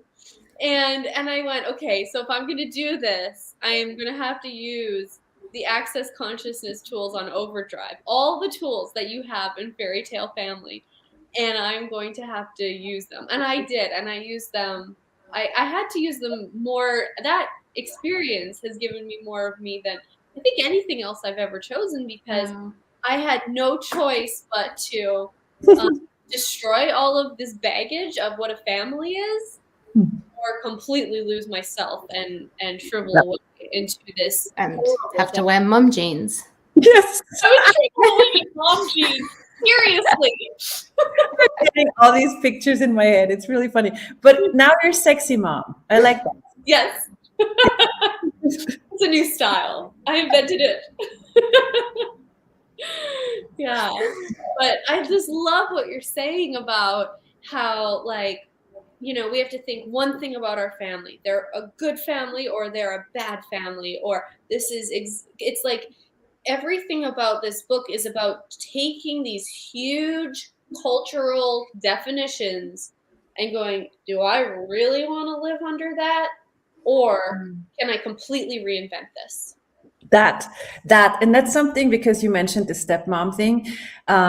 It's really cool, because one of the things that helped me actually being a so-called stepmom, whatever that is I had suddenly I had this person in my life that chose to call me mom, because I asked her when we met, okay, what do you want me to be for you? You want me to be your friend, your, somebody that's on the planet, or, next door neighbor, your dad's person, and she's like, no, I want you to be my mom. And I'm like, whoa, okay. Aww. Wow. I'm like, wow, so honored. And at the same time, like, what does that mean? Like, what is, like, yeah. And then, like you said, like getting all the download of what that is supposed to mean, like all the projections, all the expectations and all that stuff, and what my role is supposed to be now. And I'm like, I'm going to question everything. And I got really grateful that I didn't have any training to become a mother, like, all these years before. Yeah. I didn't have any mother foreplay. So I'm like, okay. Sorry, you were drinking. Bad time. That's the only rule we have in our family. Do not make a joke when somebody's drinking. So I like that. Never works. And so, like, I was so grateful to go, okay, what if I don't need to know what it means to be a mom? And how grateful can I be to not have any reference points? And what if I find out what that means today? Like, how would you like me to be a mom for you today? And, I didn't ask that question out loud, of course, but I asked it for me. So what could being a mom be today? What can it be today? What can it be today? And then it became this exploration, and it's changing all the time. And I had phases of, I will protect you, like Superwoman. And wow. And I realized like what that created for her and how not empowering that is. And then I'm like, okay, so how else can I be with her? What actually works? What is empowering to her? And then what's funny is like there's so many things that come up when you don't do the supposedly right things. Like, you know, there's this unspoken thing, like when you're a mother, you're supposed to protect, or a father parent, you're supposed to protect, you're supposed to, you know, make sure they're feeling good all the time, and you know, everything is just picture perfect, fairy tale like. And then you don't do that, you know, you don't do that because you know it's not the most empowering thing to do. And then there's like, yeah, but aren't you supposed to do that? There's this judgment thingy coming up in the back of your head, and they're like, what do I know? Wait a second. Okay, where's the lightness? What actually is empowering to her now? And what if I'm willing to be wrong in this reality's eyes, but do what works, you know, like basically being pragmatic. And that's this journey of, rather than getting it right, doing what works. And it's so beautiful. It's like having this person in your life that just is who they are. And like, I was supposed to be perfect, you know, that was my job in my family. Right. And I know how that is to have that projection on you, you know, like, please save us. Please, let's have one person who's not fucked up. And please, may that be you. You know, that's a lot of, that's a bit of a weight to carry. Yeah. A little bit. Yeah. And Can so, you, yeah. Well, I was just going to say, can you give us an example of that, you know, of like choosing what works that necessarily doesn't seem like the right way or the way that somebody else would do it, but really just going from, you know, like the road less traveled, if you like, the one where you don't know what it's going to look like, but you're in that exploration? Like, okay, so many examples. Which one? Like, for example, Joy, that's the name of our daughter, perfect name. And so she was about to choose what she's going to do as a continuous school. And her choice was to choose a school that is very easy for her, like where she doesn't have to do much. Yet, our awareness, or maybe it's not an awareness, but maybe it is, who knows, is that she's smart and she could choose something different, you know. But then what we're supposed to do is make her choose something that's more challenging for her, something that's more prestigious, something that looks better, or that's has a, you know, how do you say it, like other better reputation or whatever. And it just like, that doesn't work, you know, like she knows what she desires, and she knows what future she would like to create. So the only thing we could do is like, okay, cool. So is this the future you would like to have? And she's like, yes. And we're like, okay, cool. That's it, you know, but that's not the right thing to do, because the right and responsible thing would go to bug her, to, are you sure? Come on, it's not the right thing. You should choose this school. This is better for you. This is a better future for you. Like, we know better. Like she is creating her future, and she knows what works for her. And the cool thing is, now that she has chosen that is giving her an awareness of what she actually wants.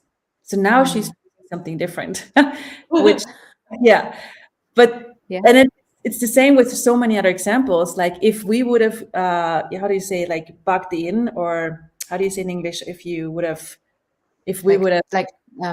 interfered.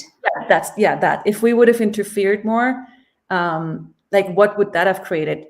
Definitely resistance, probably, you know, still choosing something that doesn't work for her even more. And now she's like, okay, I got to choose. Now I got an awareness of what actually works for me and the future I would like to have. Cool. Awesome. Great. Right. Yeah. Which actually is so similar to you when you were growing up, because in the book you talk about how when you were 16, you had to convince your parents to let you fly to the USA. And then you did the same thing when you were 19. Yeah. And you jetted off, and you were very much like, I've got to create what works for me. That's so true. That's so true.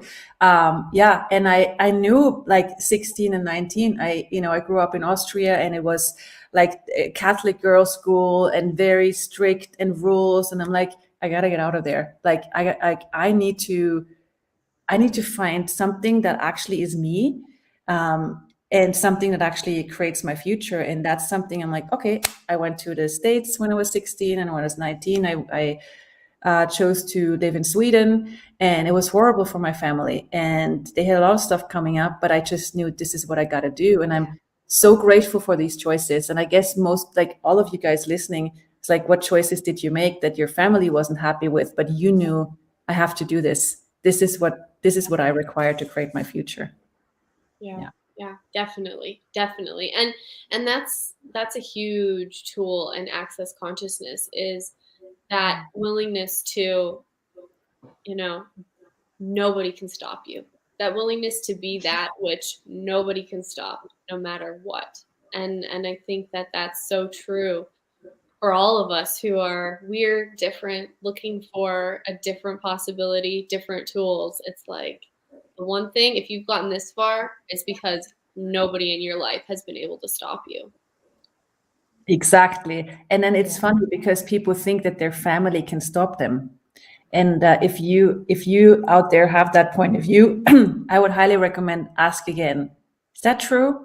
Is that actually making me feel lighter, that my family can stop me? Or did I choose exactly these people because they cannot stop me? Right. So it's not the way it looks. Exactly. And then, Susanna, we only have a few minutes left, but I would love to talk about your other book. You have actually a series, Pragmatic Psychology and Advanced Pragmatic Psychology. And both of them are filled with just crazy amounts of good tools. They're so good. Yeah. It's so good. And could you actually just talk a little bit about pragmatic psychology? Because I think these tools are needed now more than ever. Things are becoming more polarized. When we had Dain on today, he was talking about, a conservative political point of view, a liberal political point of view, and which one is right, and it's like we all have this idea of what's right, and how have you been dealing with COVID, and what's going on, and you're wrong, and it's dividing families. And I think we need these tools of pragmatic psychology more than ever. So I'd love to hear you talk about them a little bit. Thank you so much. So this is something that Gary Douglas inspired me to create. And it's like, psychology used to be the study of knowing. It was all about empowering, and later it became the study of behavior. And now it's all about, okay, what's the right behavior? How am I right? How am I supposed to do this? Rather than, hey, do what works. Like, pragmatic means doing what works. Rather than worrying, what is the right thing to do? As you said before, what is the wrong thing to do? What actually works, and what do I know? And as you say, like in times like these, where there's like trauma, and that's like, it's actually right to choose trauma and drama. It is very right. It is. It's actually terrible if you don't. You're a complete outcast. And not only are you outcast, you're now wrong and bad and against everybody. Yes. Yep. If you're happy and alive in times like these, there's definitely something wrong with you. So what if you're willing to be wrong and enjoy it? Like, what if that is just where we go, how wrong can I be in other people's eyes? Because that really gives you a lot of freedom to really find out, hey, what's true for me? Like, if you wanna create a different future beyond trauma and drama, or something that's more fun for you, works for you, more money, more whatever, it's like one of the elements is finding out what's true for you, and not choosing your life based on other people's reactions on you. Like, do they like what I'm choosing? Do they not like what I'm choosing? And so what is actually something that works for you that you have never ever considered? And truly, like, you're supposed to have a problem. It's like, having a problem in this world is normal. If you don't have a problem, if you discover that, wow, what if problems are possibilities in disguise? Like possibilities being something that are like camouflaged, like problems, like in a camouflage suit. And when you take off that camouflage suit, you actually realize, wait a second, what if that thing that I call the problem is actually a possibility? Wow, okay, how easy can my life be then? But that would require you to be really different and not go for judgments, other people's judgments, your own judgments, but hey, how different can I be and how much can I enjoy this? So pragmatic psychology is all about these tools that started when I worked in a psychiatric hospital and worked with people with all kinds of diagnoses, depression, anxiety, and all these other wonderful things that are, categorization of people wrongnesses. And then, okay, so what if they're not wrong? What if they're just different? And what if these people just like see the world in a way that nobody else does? And when they're being acknowledged for their difference, that difference can become a resource for them to create their lives, but also to inspire the future. Like all these other people in the past that inspired our future were, people who have been called crazy, who made inventions that were, crazy in their lifetimes. And they didn't stop because of other people's judgments. Oh, this is impossible. They're like, yeah, I see, other people might see it's impossible, but I know it's possible. And nowadays we're grateful for these people, like everybody from Da Vinci to, Tesla or Einstein or, all these people went, yeah, I know I might be crazy in your eyes, but I know what I know and I'm going for it. I'm going for whatever I know and the joy of being different. Yeah. Wow. Thank you so much for being on. Yay. Thanks, ladies. And thank you for your awesomeness for doing this now for already 3.5 hours and being so much safe and so brilliant in the questions you ask and the presence you bring. Thank you. Really Thank you so much. Thank you. We're having fun.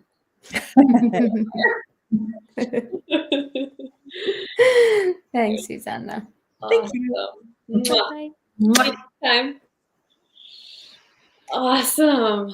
All right. Well, we're down to our final guest. I know. But I don't want this to end. I know. We're going to have to just keep reading all the books over and over. I know. Let's do it tomorrow again. Exactly. What a gift. So much awareness, so many tools. So true. Who's our last guest, Julia? So our final guest, our penultimate pearl is Marilyn Bradford. Marilyn is she's really an amazing lady, and she's really truly an amazing author. She's written a brilliant book called Right Recovery for You. Hello, Marilyn. Hello. Hi, Marilyn. There she is. Glad to be here. Oh, I'm so glad that you are. I can't wait to talk to you. I love it when I get to talk to Marilyn. So Marilyn, you wrote a very profound book, Right Recovery for You, and this book is really about, I think first and foremost, it's about taking the wrongness out of addiction. And then it gives people pragmatic tools to really change their life and live beyond addiction. And so I'd love just to hear about what prompted you to write it in the first place. Well, that's a bit of a story.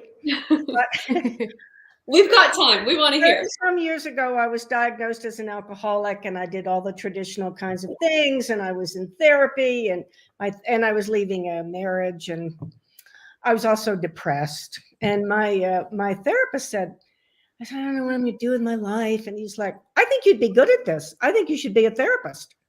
So I went, okay. No, that is. And so I went back to graduate school and got a master's in clinical social work. And I had a specialty in addiction. And then I worked at a psych hospital and worked for psychiatry. Anyway, eventually I had my own private practice. And all that time I was going to traditional meetings and I'm going, there's got to be more than this. There has to be more than this. And so I wasn't a therapist in the traditional sense because I didn't try to impose an answer onto people. People would walk in and say, I'm depressed. And I would say, how do you know? And they would be like, Oh my God, you did it. That's funny. I love that. Things like that. That's great. Because even back then, I just had the sense that we know things, and it's not about telling, it's not about putting somebody in a box.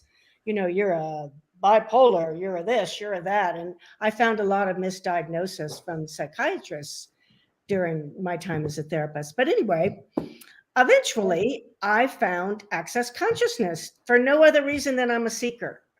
And I started using the tools. This was 16 years ago. And I started using them with my clients, and they were getting better faster.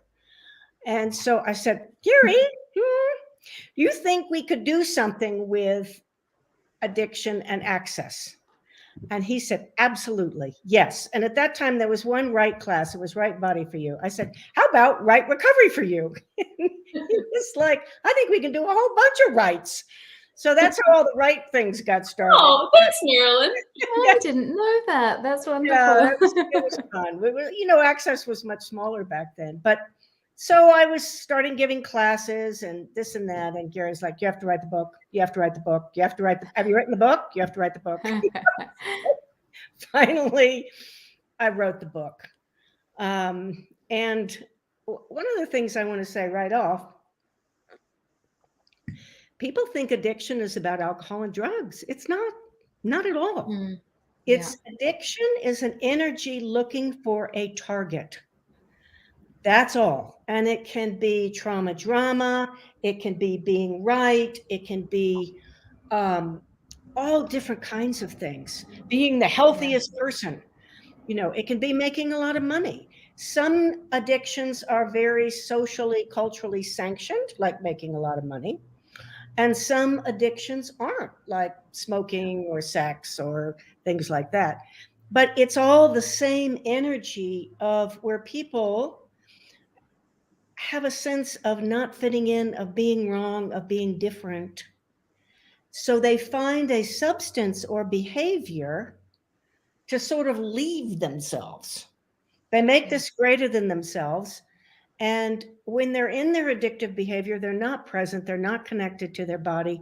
And it's very hard, very difficult to actually create the life that they desire. So the book is all about tools bringing people back to rediscovering themselves. I have a chapter in there called You Are the Antidote to Addiction. And that's it. That's it. It's not a power greater than you. It's you. It's the power greater than you know that you are. So I just wanted to put that up front because people go, oh, it's alcohol and drugs. Well, that's one tiny part that some people choose. But they choose lots of other things. There's an addiction to poverty. I did a class on that. There's one to image. So anyhow, I just wanted to put that out there in the front so that people really get it's not what this reality considers addiction to be. Yeah. Well, and your point of view as well is that addiction isn't the problem. It's something else, which just makes it then impossible to have a problem. Yes. Which also just unravels everything. And then you're like, hold on a second. So what is this really about? And it puts you into question. You know, I was rereading the book because I read it many years ago. I've read it, I think, 2 or 3 times over the last decade or whatever. And I was going over it in these last few days. Julia and I have been, you know, doing our homework and and just looking at it and recognizing, wow, it really never is about the thing that you think it is. It's usually something else. And you know, you bust a lot of myths in this book, a lot of them. And I'd say this is probably one of the biggest ones. Like, what if addiction is not a problem? And you ask, what's right about this? So can you talk to us a little bit about that question and how that came up for you and the impact that that's had in your work? Yes. That's one thing I always ask people if they're coming for, I have an addiction. What's right about your addiction you're not getting? You're like, what are you talking about? It's horrible. It's terrible. Everyone says I'm a bad, weak person and I need to do this and I need to do that. And, you know, I have lied and I've done all these I'm like, okay, well, don't. Here's another way to ask that question. What has your addiction done for you that you've not acknowledged. My second husband, who is now deceased, but anyway, he said that alcohol addiction allowed him to not commit suicide until he could get some help. Wow. Yeah, and now that's kind of a big one. Yeah. But other people, other people say, well, I don't know how to handle my relationship. I don't know what to do with my kids. And when I go into being right, or when I go into gambling, or when I go into trauma drama, or when I go into something else, it gives me a little relief. Yeah. I don't feel so bad. I don't have to judge myself as much. So there's always, addiction is essentially develops as a coping skill, and it develops in childhood mostly. Kids don't have the skills to deal with what's happening. They don't know how to fit in. They don't know what to do with the insanity of this world. So they're like, I think I'll try something like sports and just play them 80 hours a week. Or I think I'll make straight A's. I mean, kids are addicted to, being the best at the valedictorian, or to sports, or to being the prettiest, the queen of the prom, or because there's a lot of pain in being made wrong and not fitting in. So if you can get people to backtrack a little bit and just look at, it's a coping skill, you're not wrong.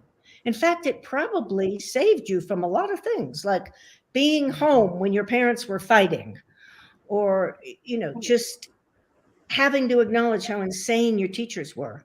It's really, absolutely. It helps people get by until they can find something different. Well, in the story that you mentioned too of the teenage boy who was, I think, causing his parents some grief because he started smoking pot, and they sent him to you, and it turns out that actually he wasn't the problem. There was a lot of trouble at home. And after you asking him questions about that, about 6 months afterwards, he told you that his friend had said to him one day in the car, hey, do you want to go and smoke some weed? And he was like, not really. And so he didn't even have to try and get over that addiction. He actually handled what it was that was causing him to choose that behavior in the first place, which is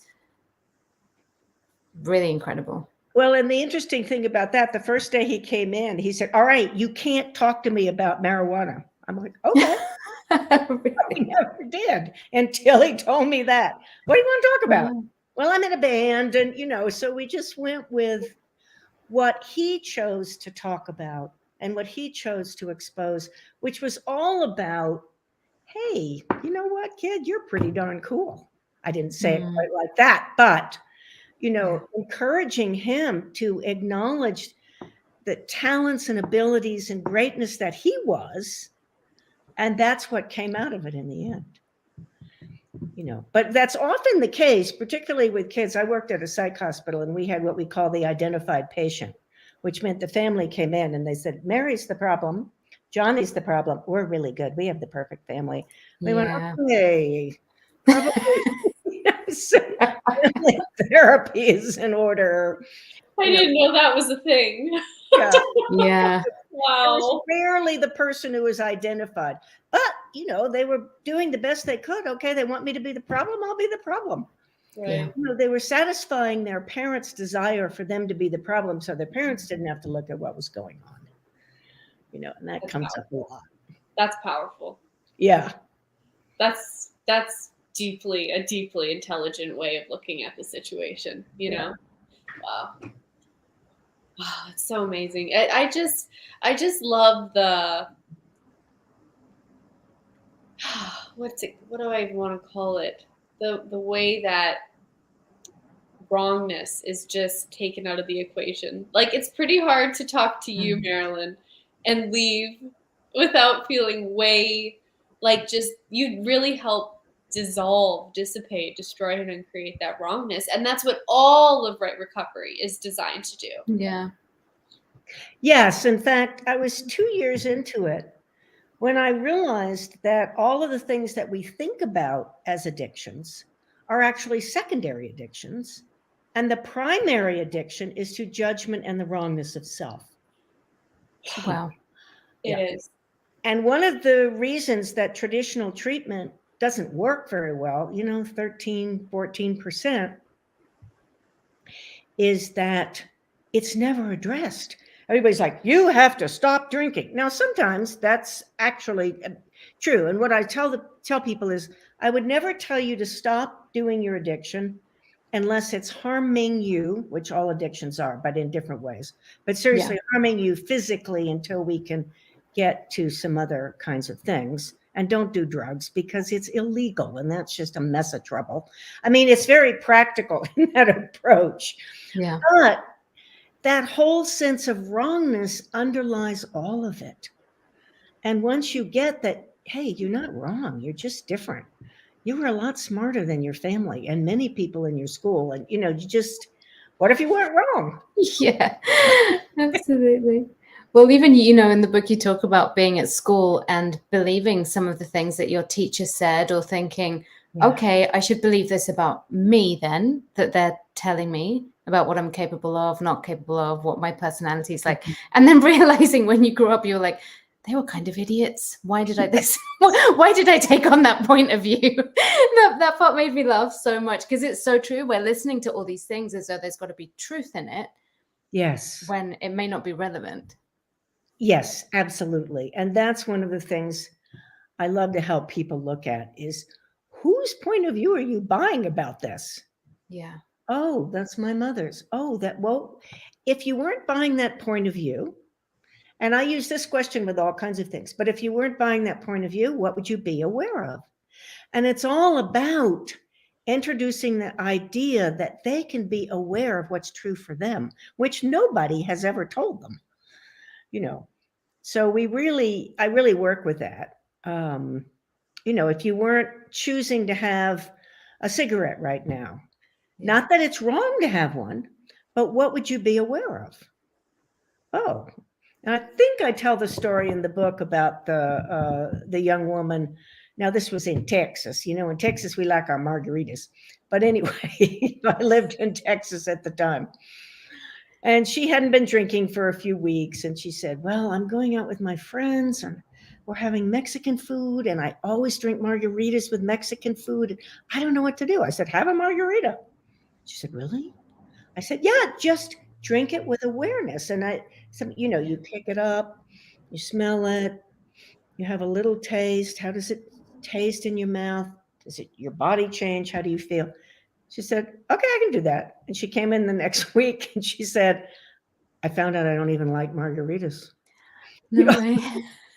These things, we decide on these things because, oh yeah, I like margaritas. But if you're actually present with yourself and with what's going on and with the margarita, you may find out you don't like them at all. Yeah. Wow. That really pulls the rug out from underneath the carpet. Yes. I mean, it's this big bad wolf, and then all of a sudden you realize one day, wait a minute, you put a little bit of presence, a little bit of consciousness there, and you actually see, oh, maybe this doesn't have to own me. Maybe this never owned me in the first place. Yes, exactly. And maybe I have choices that I didn't think I had, because everyone says, oh no, you're an alcoholic, you're this, you can't change that. Not true. Now, there are people who actually have the allergy to alcohol. It's a small percentage, but they can't drink. But I always say, if you have an allergy to peanuts, you're not a peanutaholic. You just don't eat peanuts, Yeah, absolutely. Yeah. Well, and you even talk about the fact that when you're taught to handle addictions from like society's regular point of view, it's usually like you got to work hard, you got to like suffer through it, you got to like push through it, use a lot of force, and it's like this big hurdle to overcome that you will never overcome because once an addict, always an addict kind of thing. But you talk about exactly what you were just saying, Julia, where it's actually about you choosing to be more of you, choosing the lightness and choosing not to focus so much on the addiction, but on actually turn your gaze over here and see what else is possible. Can you talk about how that's been for you? Personally, or with clients or classes or whatever? All right, thank you. Whichever. Well, one thing I will say, because I had all the characteristics of an alcoholic. I had blackouts. I can't even think, like vomit. I had all of these things and it was affecting my relationship and this and I could check them all off. Oh yes, that must be me. And then I got to Access and I started using the Access tools. Like, who does this belong to? And light and heavy. And what do I know to be true? And I also started doing the body processes. Because one of the things they'll tell you is once you pass over this threshold, your brain is changed and you can never go back and all that. Well, I started doing the body processes and guess what? I can have a glass of wine. I can have a martini. And it's none of those old things are there anymore. And I guess I use that story sometimes with my clients just to let them know, hey, if I can do it, you can do it. Yeah. And it doesn't require, as you said, it doesn't require a lot of work against the addiction. You're really working over here using these tools in your life, having more of you, getting your bars run a lot, doing some body processes. And all of a sudden you realize, oh my goodness gracious, I don't even care if I have a cocktail or wine with lunch or whatever it is. Yeah. So it really, and two things, I want to mention a little bit more about bars and body processes in a second for new people. But the other thing is you're really dispelling once an addict, always an addict. Absolutely. Absolutely. It's just not true. That's really powerful because that's a label and a criterion and a role that you have to carry around for the rest of your life and an identity and it's like, really dispelling that it can open the hugest doors and you have been able to drink. I mean, you have no point of view about it. I could go out for dinner with you or do things with you and you have it's completely out of your world. It's not right. I am a da-da-da because I want da-da-da. It's just not there. But that's really the power of Right Recovery for you. That's the power of the Access Consciousness tools is moving truly beyond and not going back. Well, and one thing I wanted to say about being labeled by this reality and all that is this reality wants you to be addicted. And most of them are subtle addictions. What fixing other people. Exactly. Julia and I are like, But because when you're in an addictive state, I have to go help this person because that's who I am. When you're in an addictive state, you're controllable. Yeah. When you're really you, which is what Access is all about too, but recovery of you're not controllable. So there's a lot of pressure on everyone in this reality in different ways. And I've been fortunate in my classes to have people in Arabia and China and Europe and South America and all over, because then we get to see how different cultures reinforce their citizens to be addicted to something. Yes. But that makes them controllable. So all of this is kind of beyond this reality. Wow, that's a really great point to bring it back to. Michelle is saying, OMG, mic drop, frick. Wow. So, and I just wanted to make a quick note before we go on to talk more about the book. For those of you who are new, in Access Consciousness, we have something called the Access Consciousness Bars, which is taught in a one-day class. Yay, get your bars run. And then we have something called the Access Consciousness Body Processes, which are taught in different types of classes. There's half-day classes, one-day classes, 3-day body classes, and advanced body classes. So many ways to learn those processes. But basically, they are bars is a hands-on touch. It's 32 points on your head, and it's designed to see. Marilyn's doing it. See, look, a model. And it's a process where you get a partner and you work with that person to help them and their body destroy and uncreate points of view that they're holding on to from any and all lifetimes, their childhood, anything that's coming up. And it actually also creates a place where you learn how to receive. So it's a very dynamic process. All of us who have been doing a lot of access consciousness get our bars run all the time. Most people like multiple times a week, at least once a week, if not more. And we just, it just changes your whole week. It changes the way that you can get your work done, the way you are in your relationships, the ease that things show up. It's a really big game changer just to take that hour per day out of your week to get your bars run. Yeah. And then the other thing is the access consciousness body processes. And the body processes are a gentle touch on the body. And it's about our bodies, how our body has the innate consciousness and ability in order to heal and transform other people's bodies. So those are usually done in also about 1 hour to hour and a half sessions. So I just wanted to talk about that and not let that just sort of go under for those of you who are new, because I think it's really worth mentioning.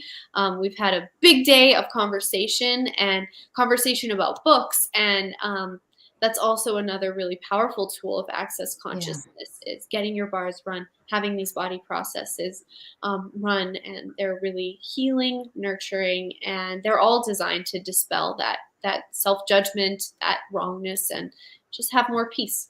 So I just wanted to make that note. And if people are in an addictive state, they are not in touch with their bodies. Please, if you could say more about that. I think that's a really great point. Because when you're in an addictive state of any kind, you basically leave your being. And you can't actually totally, but you do. You like block it all out, and you're here with whatever it is for you, sugar, food,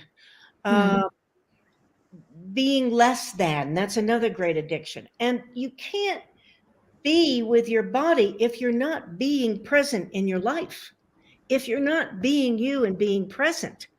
And if you're not with your body, you can't really create your life. And that is a huge contribution to Right Recovery for You, the access consciousness bars and body processes. And I do exercises in my classes to bring people in touch with their body, in touch with being present. And it's just amazing what people experience. It's like, oh my gosh, who knew? It's that kind of thing. And then you begin to receive yourself. And that's one of the greatest gifts each one of us can give ourselves, is to receive ourselves, to acknowledge ourselves. Oh, wow, right. I get to be Marilyn. Yeah. That is literally, and you can't know until you start getting there, but it is better than if somebody gave you $1 billion. It really is. It's like, wow. Definitely. And it goes completely against what an addiction will very usually mask, which is this idea that if you were to choose you would be this messed up, hideous thing. Yes. And so that's, and then suddenly you have access to you and you're like, oh, maybe I'm not that bad after all, or maybe there is something here, or maybe, which is again, like so transformative and empowering as well. Yes. Such a good point. Wow. It flies flat in the face of everything that we've been taught. It really does. And somebody's saying in the chat, I just discovered a new topic that I didn't think applied to me. And I have to say, like, I had a similar thing with Right Recovery. Like, I'd read it and I was like, oh, this is brilliant. But I never was like, oh, this could apply to me. And the other times that I then read it after, during the last, however many years, it's so interesting how when we think when we decide something doesn't apply to us, we actually just stop our receiving of that. But then recognizing the areas, oh, this might apply to me, but this might also apply to people that I know. And it explains so many of the behaviors so that you get out of judgment of the people in your life as well as yourself, which is such a huge gift. Well, it's interesting that you bring that up. I was doing an interview today with someone who's becoming is now, when they sign the contract, a Right Recovery for You facilitator. And she voiced what a number of Right Recovery for You facilitators have voiced, or just people who've taken the classes who are translators. I just did it because they asked me to translate. And then I was like, oh my goodness, this applies to me too. And a number of them have gone on to become Right Recovery for You facilitators when they just got into it because they were asked to translate. So I love that. I just think it's so fun. Yeah, that's great. That's amazing. Wow. Thank you so much for this conversation, Marilyn. Really. Thank you all for doing the program and for having me on it. I'm very grateful, really. Thank you. You're Awesome. so much. Thank you. Awesome. The whole thing has just been wonderful. Yeah, we were like, we have to get these books out in the world in a bigger way. They are so powerful. How are we going to do this? And so this is, what came to life, because the books are powerful tools. They are. They are. Really and are. they all contribute in different ways. Yeah. And that's the thing. Yeah. Yeah. Exactly. Awesome. Well, thank you so much, Marilyn. Thank you both. Thank you. And Diva, and just so happy that you did this once again. Thank you. Thank you. Thank you. Awesome. All right. Well, thank you everybody for, being here. I mean, I know so many people were here the whole 4 hours, watched everything, listened to everything. We had 18 languages. We had, I mean, that's way more than 18 translators. I don't know how many translators that is, 2 or 3 times. So it's like, and we had Teresa checking lines, Betsy doing languages, Laura was behind the scenes. I mean, just a whole group of people. And thank you so much, Julia, for putting it together and coordinating all of us and, making sure that these books really, really do get out into the world. Thank you. Thank you. Oh, I'm so glad. I'm so glad. And so a few things. The replay will be available on YouTube and Facebook. So you guys can watch that anytime in the future. You can share that with your friends, your family. It's going to be out there. It will live on YouTube and Facebook forever. So you can find it just by searching it. These books are available in the Access Consciousness shop. So it's just accessconsciousness.com/shop. So that is available. And, each of these books, like I said at the beginning of the day, I think when Gary was on, each of these books has a class in it, and they have different tools than any other book. Yeah. I read them and I'm like, but that's not anywhere else. Lucky I read this. I really needed to know that. Totally. That's exactly it. Lucky I read this. It truly is. Yeah. So awesome. Thank you so much, Diva. Thanks for just bringing the space, the questions, and the conversation today. It just made the day greater than I could have hoped for. Thank you as well, my friend. And enjoy the books, everybody. Have so much fun. I know that I have been re-inspired to reread everything again. So, yeah. Me too. Awesome. What else is possible? Yep. What else is possible? How does it get better? And we hope to see you guys in person somewhere in the world, and that you find the magic that you're looking for in the books of Access Consciousness and the tools of Access Consciousness. And you go out there and be you and change the world. So thank you so much, everybody, and we will see you next time. Bye-bye. Thanks.